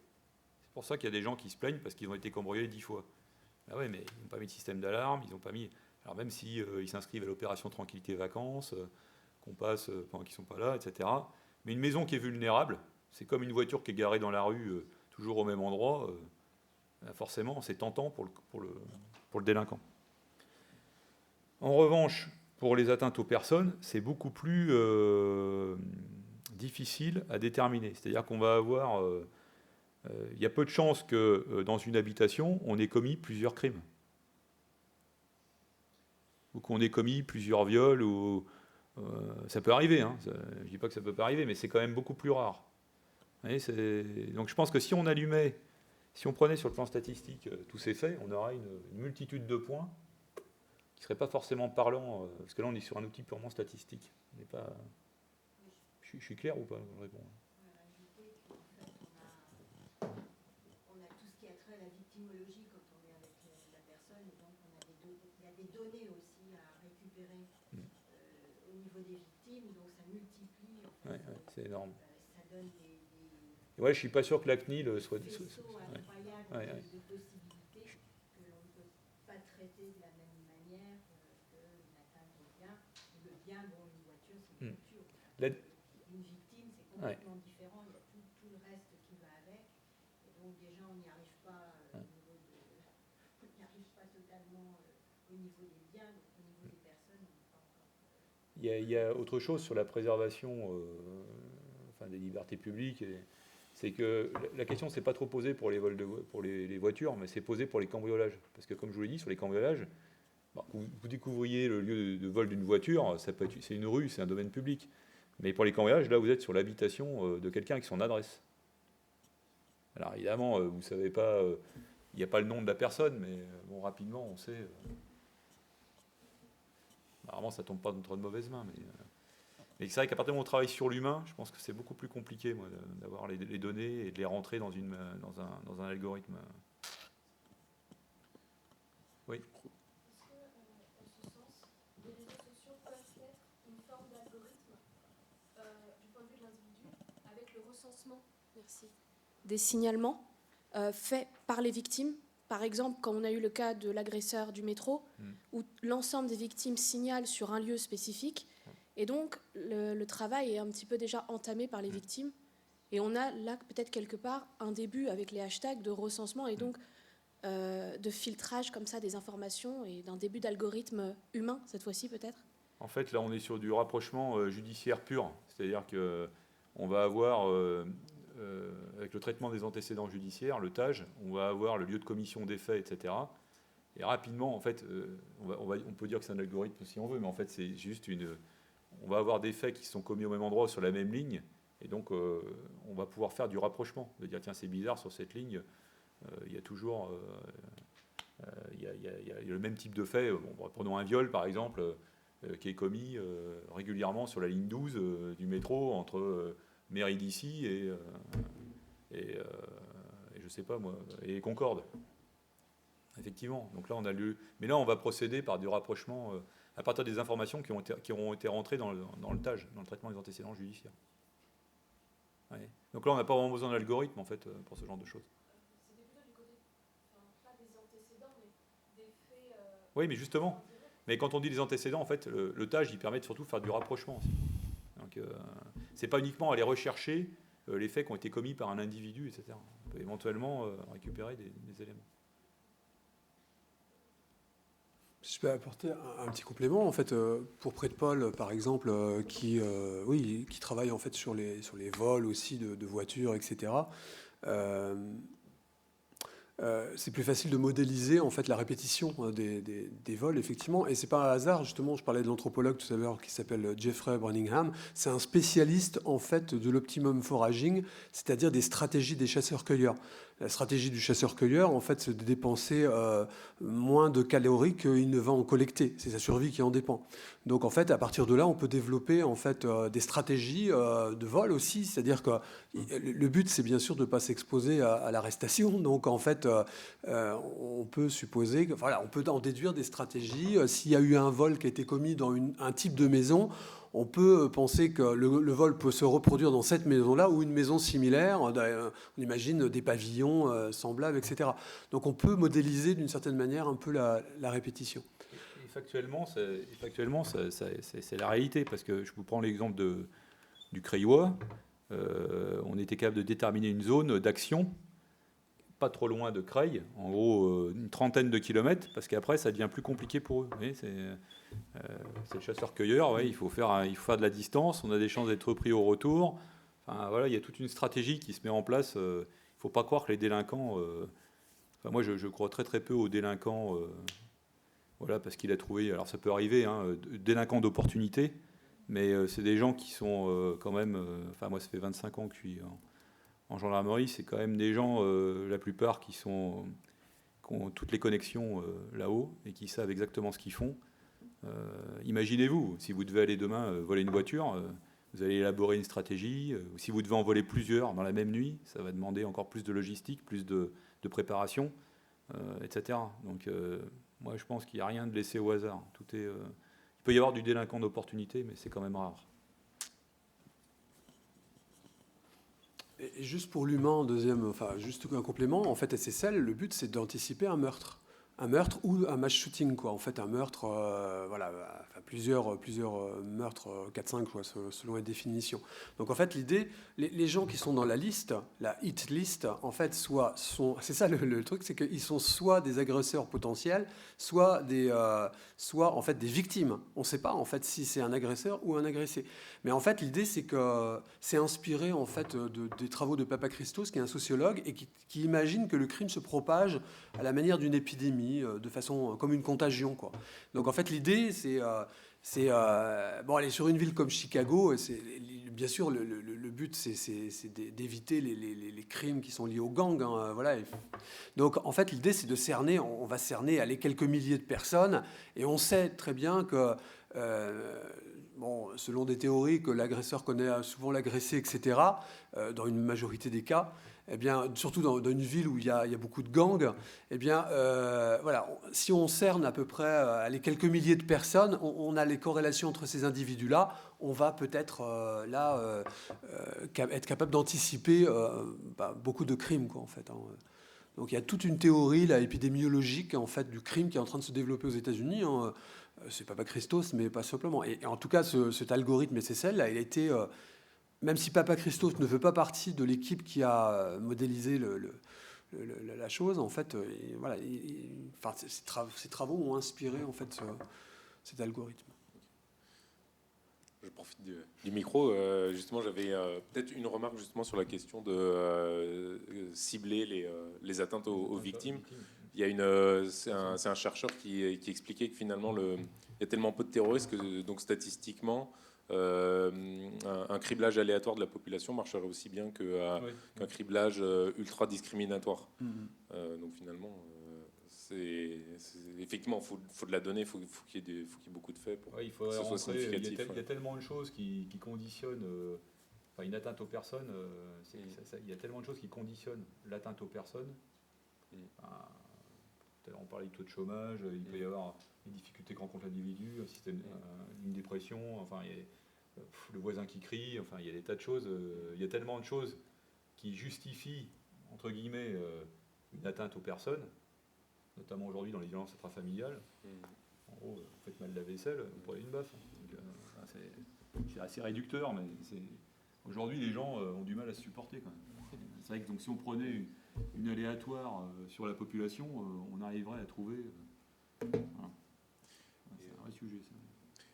Et alors, et j'aurais une question également, c'est étant donné tous les biais à la fois des logiciels, des algorithmes, mais aussi humains, hein, puisque comme Harcourt que vous avez cité dit, à partir du moment où on naturalise un certain nombre de préjugés, quoi. C'est sûr que si on cible telle population pour tel fait, forcément on va les retrouver, et puis on va sous-évaluer d'autres populations. Enfin bref, est-ce que finalement l'approche française telle qu'elle semble exister prémunit mieux contre les biais et question subsidiaire, est-ce que les praticiens qui emploient ces logiciels essayent de corriger éventuellement ces biais? Est-ce que finalement l'approche française a ou est-ce qu'il y a d'autres entreprises qui justement essayent de se positionner sur le créneau du oui mais nous on corrige mieux nos biais? Comment ça se passe justement pour éviter toutes ces limites que vous avez très bien moi, je peux nous voir sur le tableau à l'américaine et puis ensuite on va à la version française. Si vous citez à Bernard Harcourt, c'est assez intéressant quand il parle des méthodes actuarielles qui sont devenues, en fait c'était des méthodes statistiques qui sont devenues des méthodes de profilage. Hein, grosso modo, pour faire simple, ça se couplait aux théories des choix rationnels. C'est un policier, donc il a le choix entre courir entre deux personnes.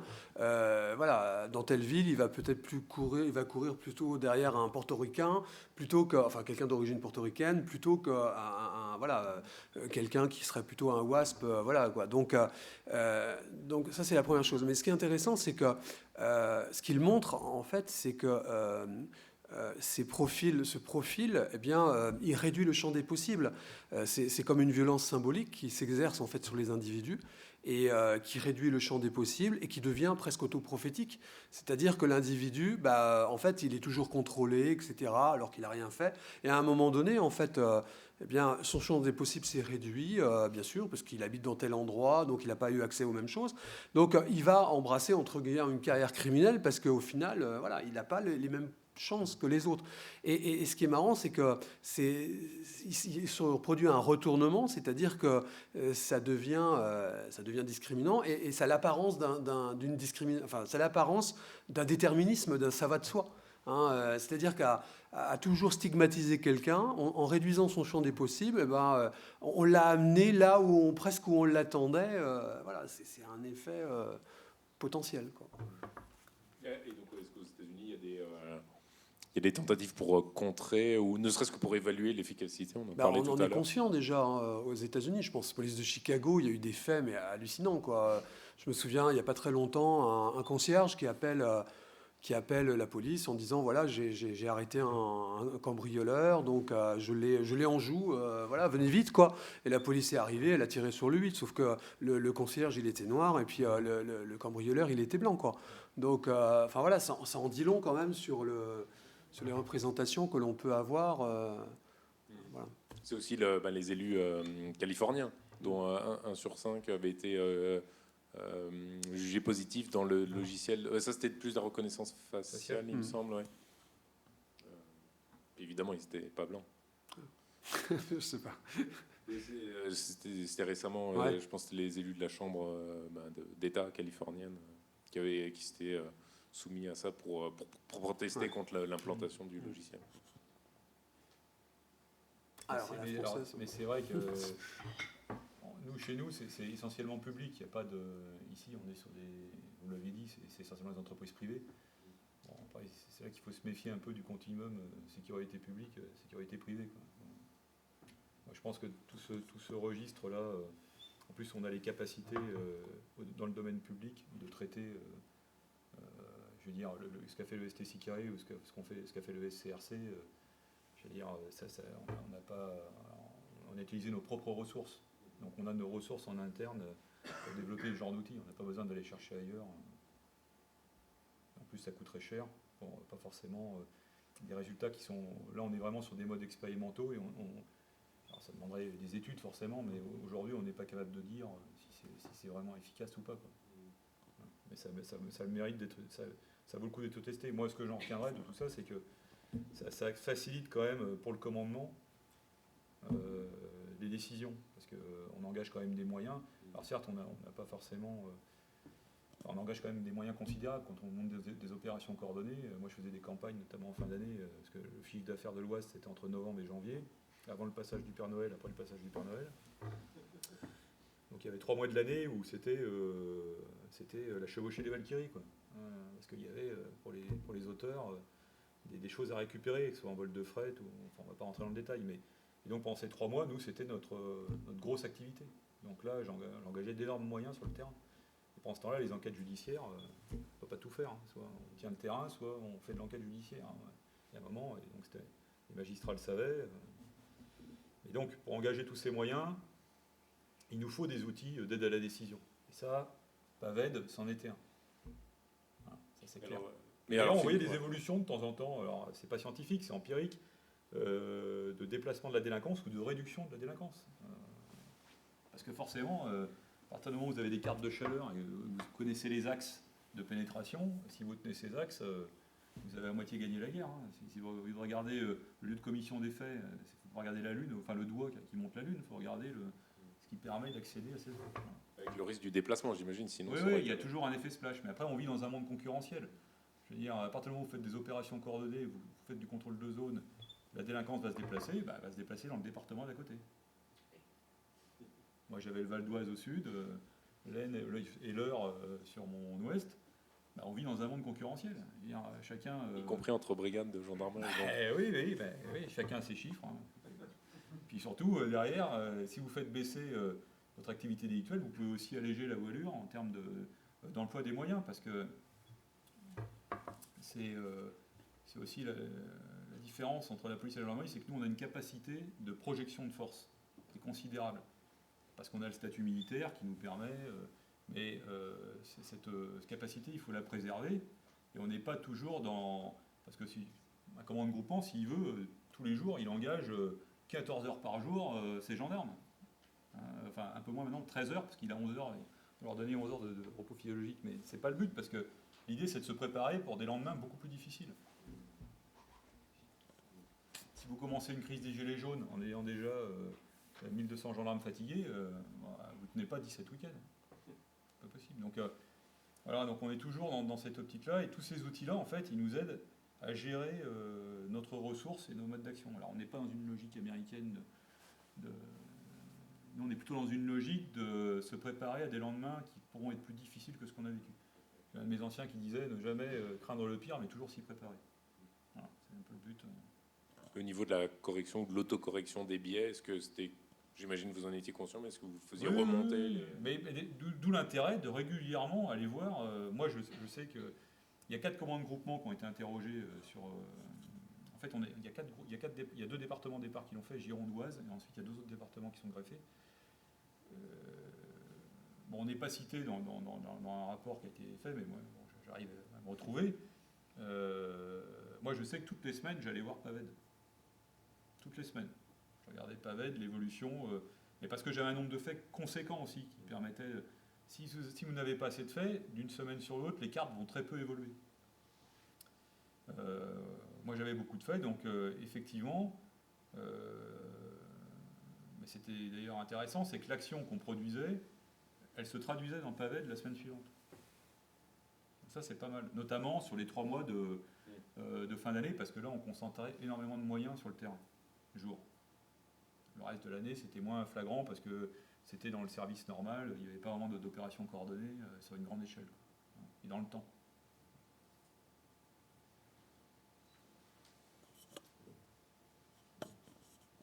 Est-ce qu'il y aurait encore des questions ?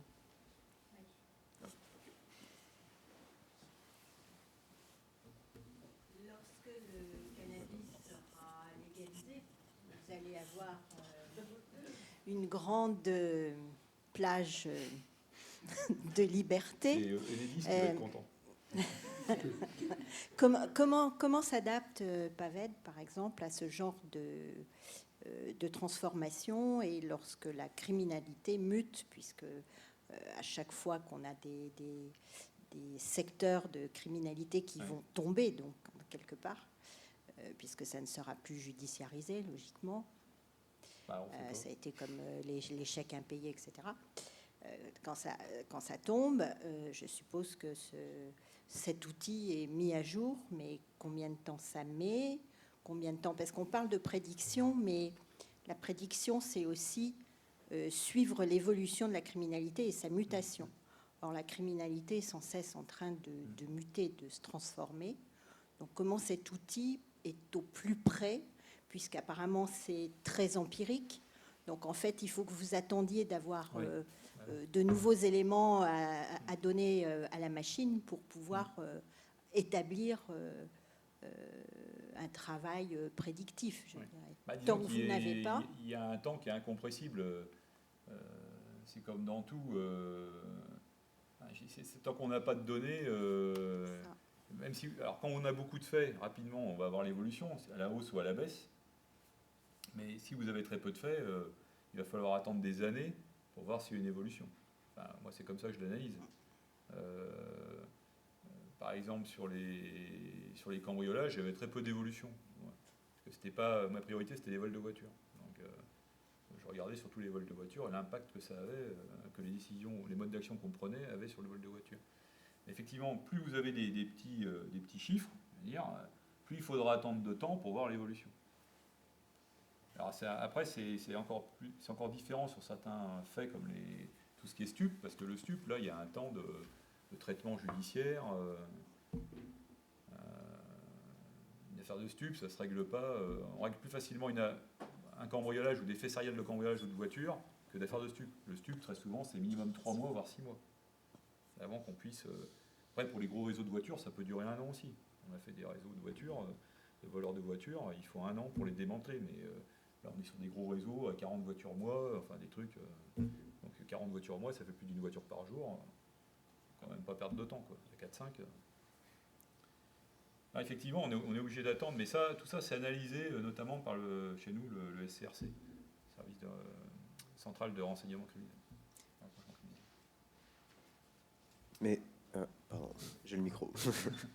Mais si je peux me permettre, vous parlez du trafic de stupéfiants. PAVED, il est alimenté par les plaintes. Il n'y a pas de plainte pour le trafic de stupéfiants. Le trafic de stupéfiants, il passe en dessous du radar. On pourrait imaginer demain que nos faits de stupéfiants soient rentrés dans une machine avec le lieu de commission, mais bon, je sais pas moi, les lieux de revente par exemple, ou les lieux d'offres, d'offres de revente, c'est pareil.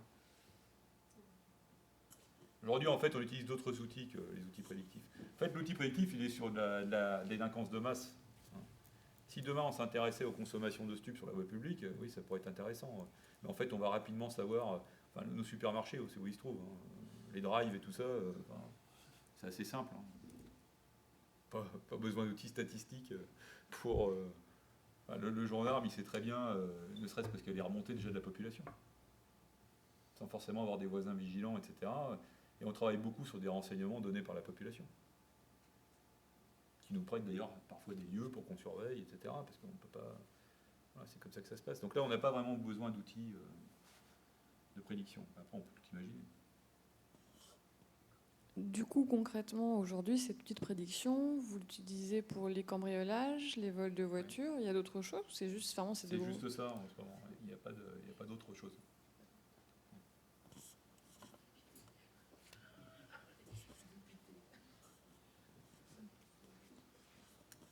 Une autre question sur les voitures ou les maisons? Sur les atteintes aux biens, il n'y a que ça, parce que c'était les volumes statistiques les plus importants. C'est pour ça qu'ils ont voté là-dessus. Comment? Ça reste réduit, les cambriolages, ça fait pas mal de faits. Je ne sais pas s'il y a quelqu'un de l'ONDRP dans la salle, mais je pense que ça représente pas mal de faits au niveau national et ça augmente. Les chiffres de la délinquance ne sont pas exceptionnels. Il y a bien un jour, il va falloir revenir aux fondamentaux de la culture du résultat. Moi, je suis pour la culture du résultat, mais la vraie culture du résultat, quoi. Pas celle qui... Enfin, pas l'esbrouf. Il y a un moment, il faut bien des outils, il faut bien mesurer la délinquance. Ce qu'il faut, c'est être sûr des chiffres. Comme dit Churchill, je ne veux pas vous citer la phrase de Churchill, mais et d'où le contrôle qualité d'ailleurs qu'on met sur les statistiques. C'est primordial. D'ailleurs, il faut investir là-dessus. Et c'est pas forcément un domaine sur lequel on va investir, parce qu'on se dit, ouais, mais c'est du contrôle qualité, on a peut-être autre chose à faire, plutôt mettre des gendarmes sur le terrain. Ouais, mais d'accord, mais si on veut bien mettre des gendarmes sur le terrain, il faut déjà savoir de quoi on parle, avant de commencer à faire autre chose.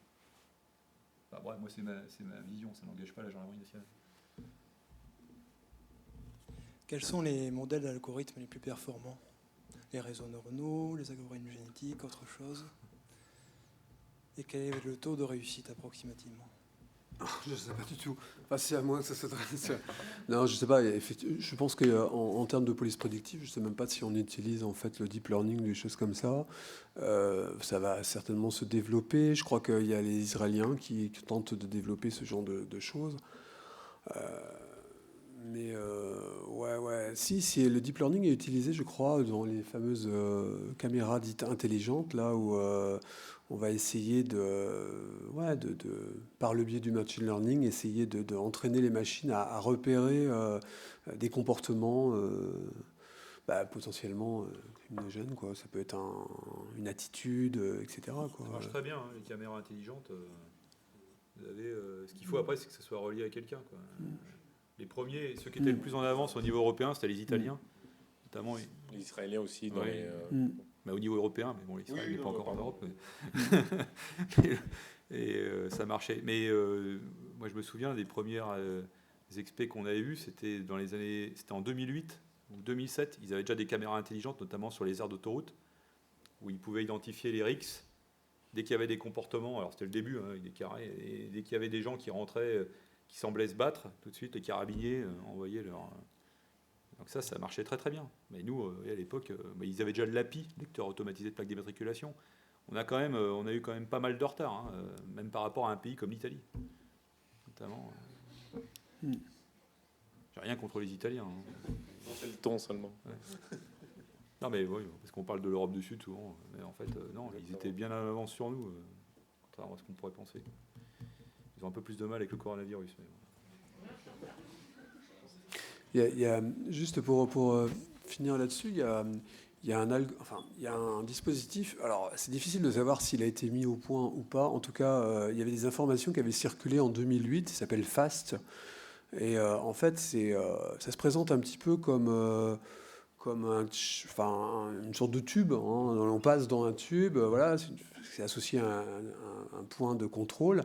Et le but, c'est de scanner l'individu et donc de détecter une intention terroriste potentielle. Donc ça peut être à l'entrée d'un stade, ça peut être à l'entrée d'un meeting politique, etc. Donc on travaille. Enfin, l'idée, c'était de travailler sur l'oculométrie déjà, l'activité de l'iris, mais aussi les émissions de phéromones, l'activité cardiaque, etc. Et le but, c'était de détecter une intention terroriste, en supposant qu'il y avait une activité comportementale remarquable possible à identifier, quoi, avec tous les problèmes que ça pouvait poser, parce que en fait, j'avais suivi c'était le Homeland of Homeland of Security, qui est l'institution qui a été créée juste après les 11 septembre pour anticiper, pour aussi la résilience, etc., suite à une attaque massive, quoi.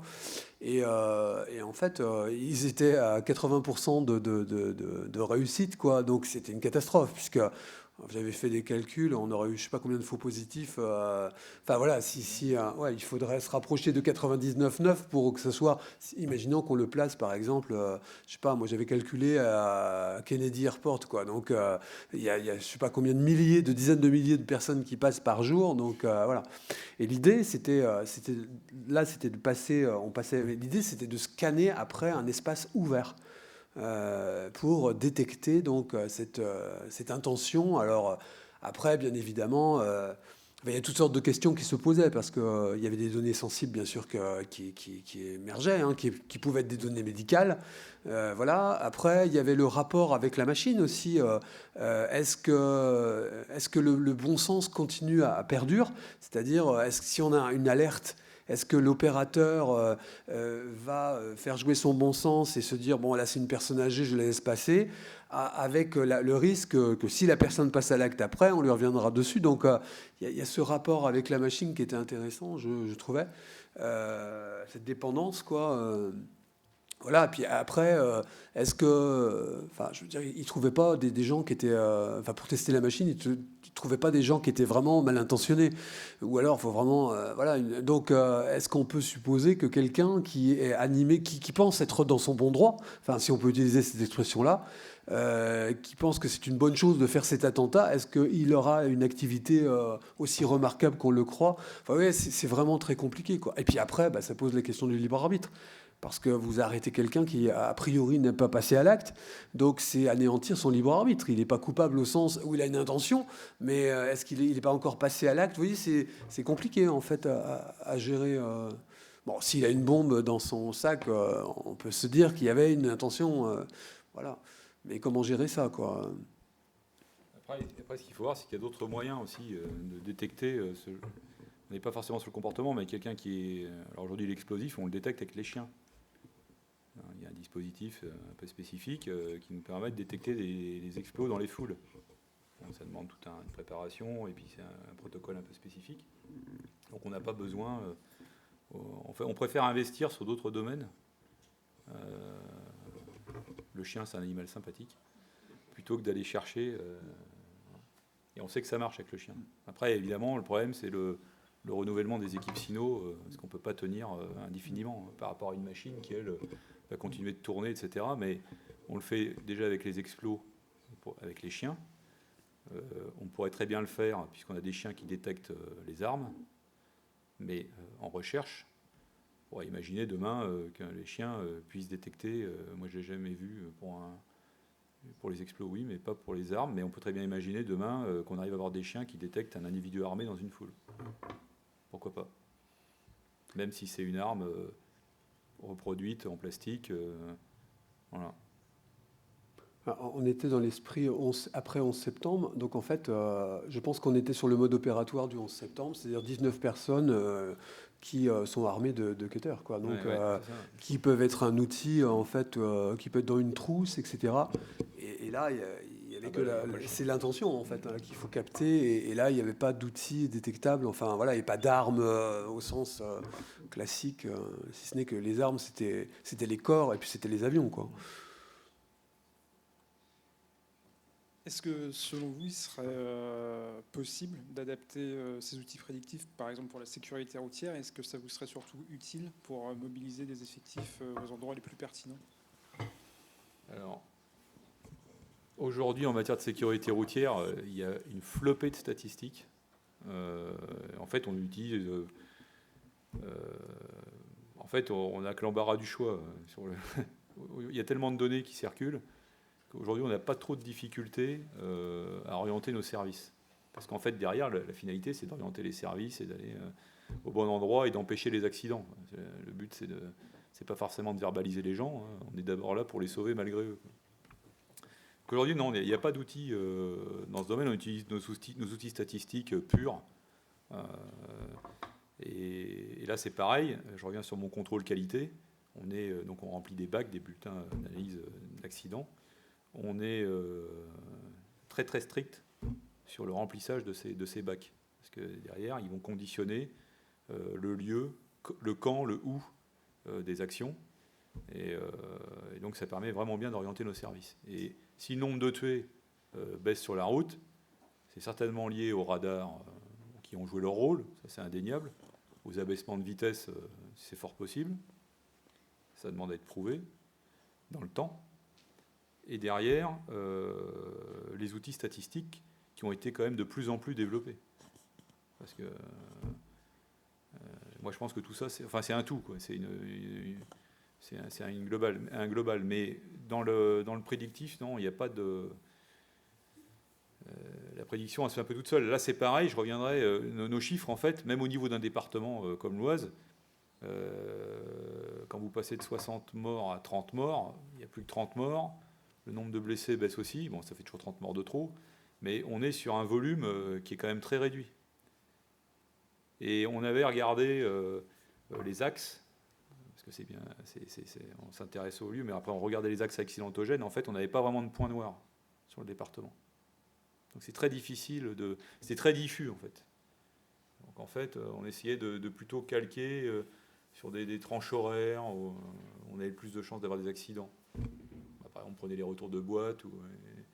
Mais sur le plan géographique, il y avait très compliqué. Très compliqué. De côté, ça veut dire que l'action, on peut le comprendre dans les deux sens. Ça veut dire que l'action est bien faite ou alors elle est mal faite. Enfin, en général, quand vous avez une baisse de tués, c'est que l'action est bien conduite. Quand vous avez une hausse, elle est peut-être bien conduite, mais on n'en est pas sûr.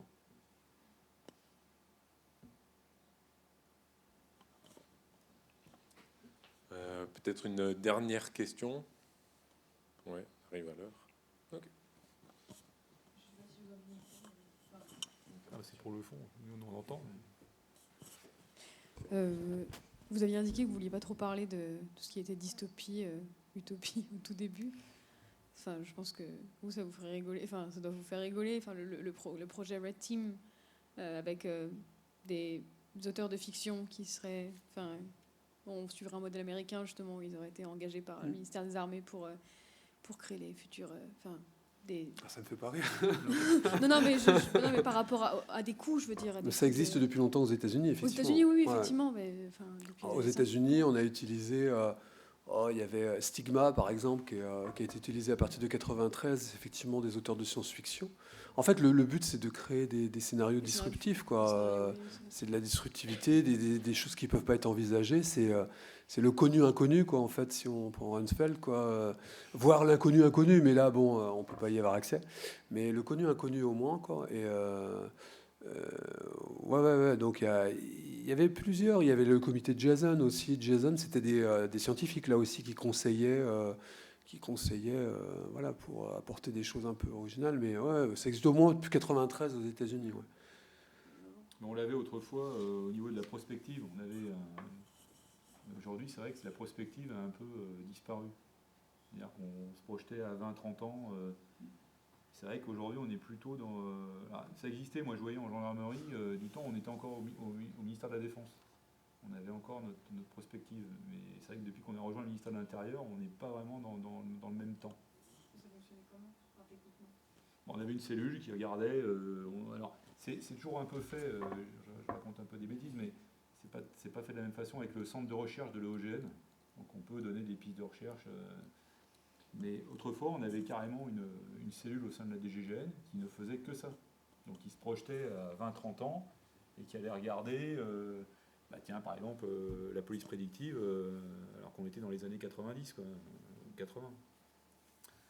Donc, c'est vrai qu'aujourd'hui, c'est quelque chose qui n'est pas vraiment, développé chez nous, faut être honnête. Alors que du côté des armées, là, j'ai rejoint le Ballard, je vois comment ça se passe. Donc, c'est notamment au sein de l'AID où ils ont lancé un appel d'offres pour recruter des futurologues, des dessinateurs de bande dessinée. Mais c'est vrai qu'on peut imaginer le blindé du futur, mais même du côté des forces de sécurité. On peut imaginer le blindé du futur pour le maintien de l'ordre, on peut imaginer plein de choses, plutôt que de rétrofiter les BRG. Quoi. Mais bon, voilà, mais c'est vrai qu'on est... Bon, c'est pas... Peut-être qu'un jour ça reviendra. Je pense que c'est aussi le... Comment ? C'est vrai que le rythme du ministère de l'Intérieur n'est pas celui... le rythme du ministère de l'Intérieur est beaucoup plus dans l'actualité. Le ministère des Armées, c'est pas qu'ils ne sont pas dans l'actualité, parce qu'il y a quand même des opérations extérieures, etc., mais ça ne concerne pas toutes les armées. Alors que le ministère de l'Intérieur, c'est quand même le ministère de l'actualité, quoi. C'est un rouleau compresseur. Quand je dis un rouleau compresseur, on est aspiré par le quotidien. C'est vrai que c'est quelque chose... qui est difficilement arrêtable. Non, j'ai juste un petit complément. Je trouve que c'est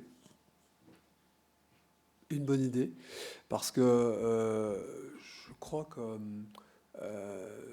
ce sera pas bien pour les auteurs puisque leur production sera confidentielle.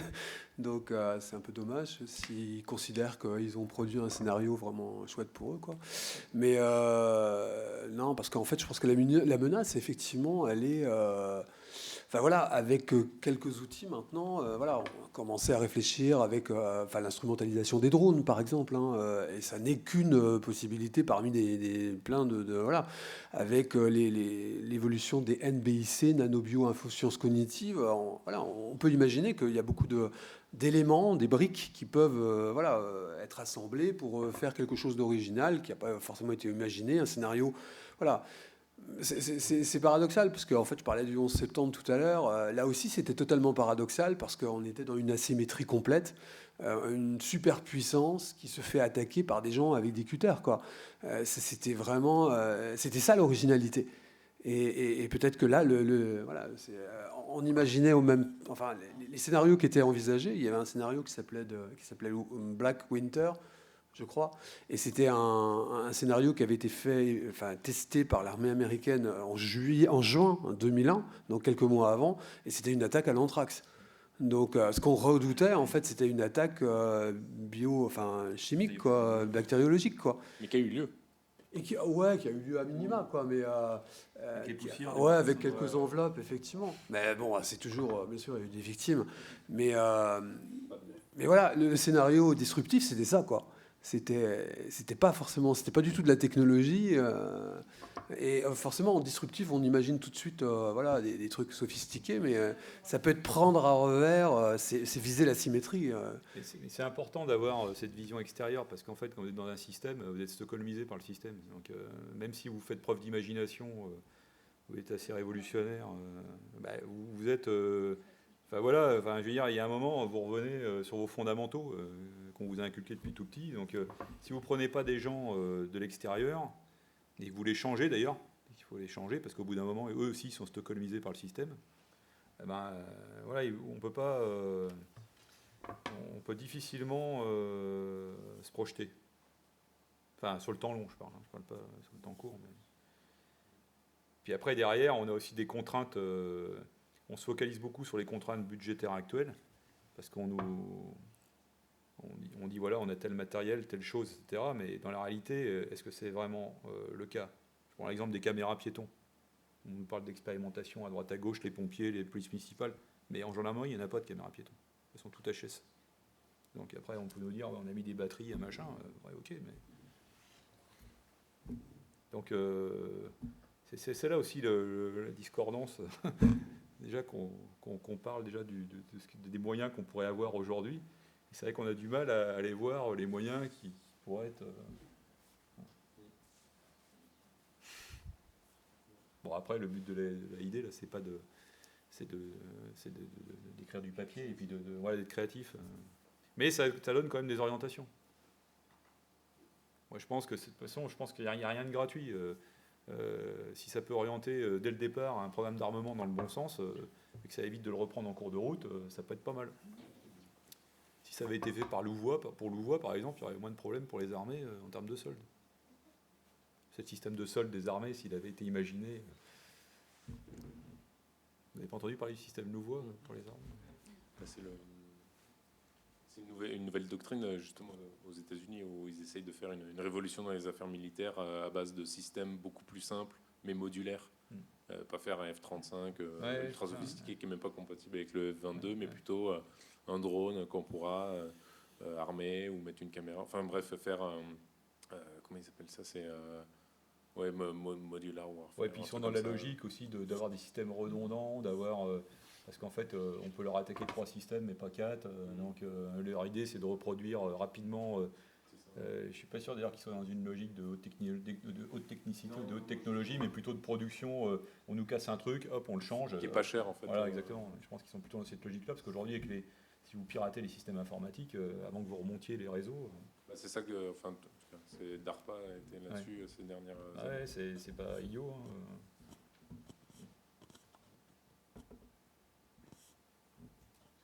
Ok, merci beaucoup. Finalement, ça a débordé. Tout le monde a bien participé. Donc, merci à tous.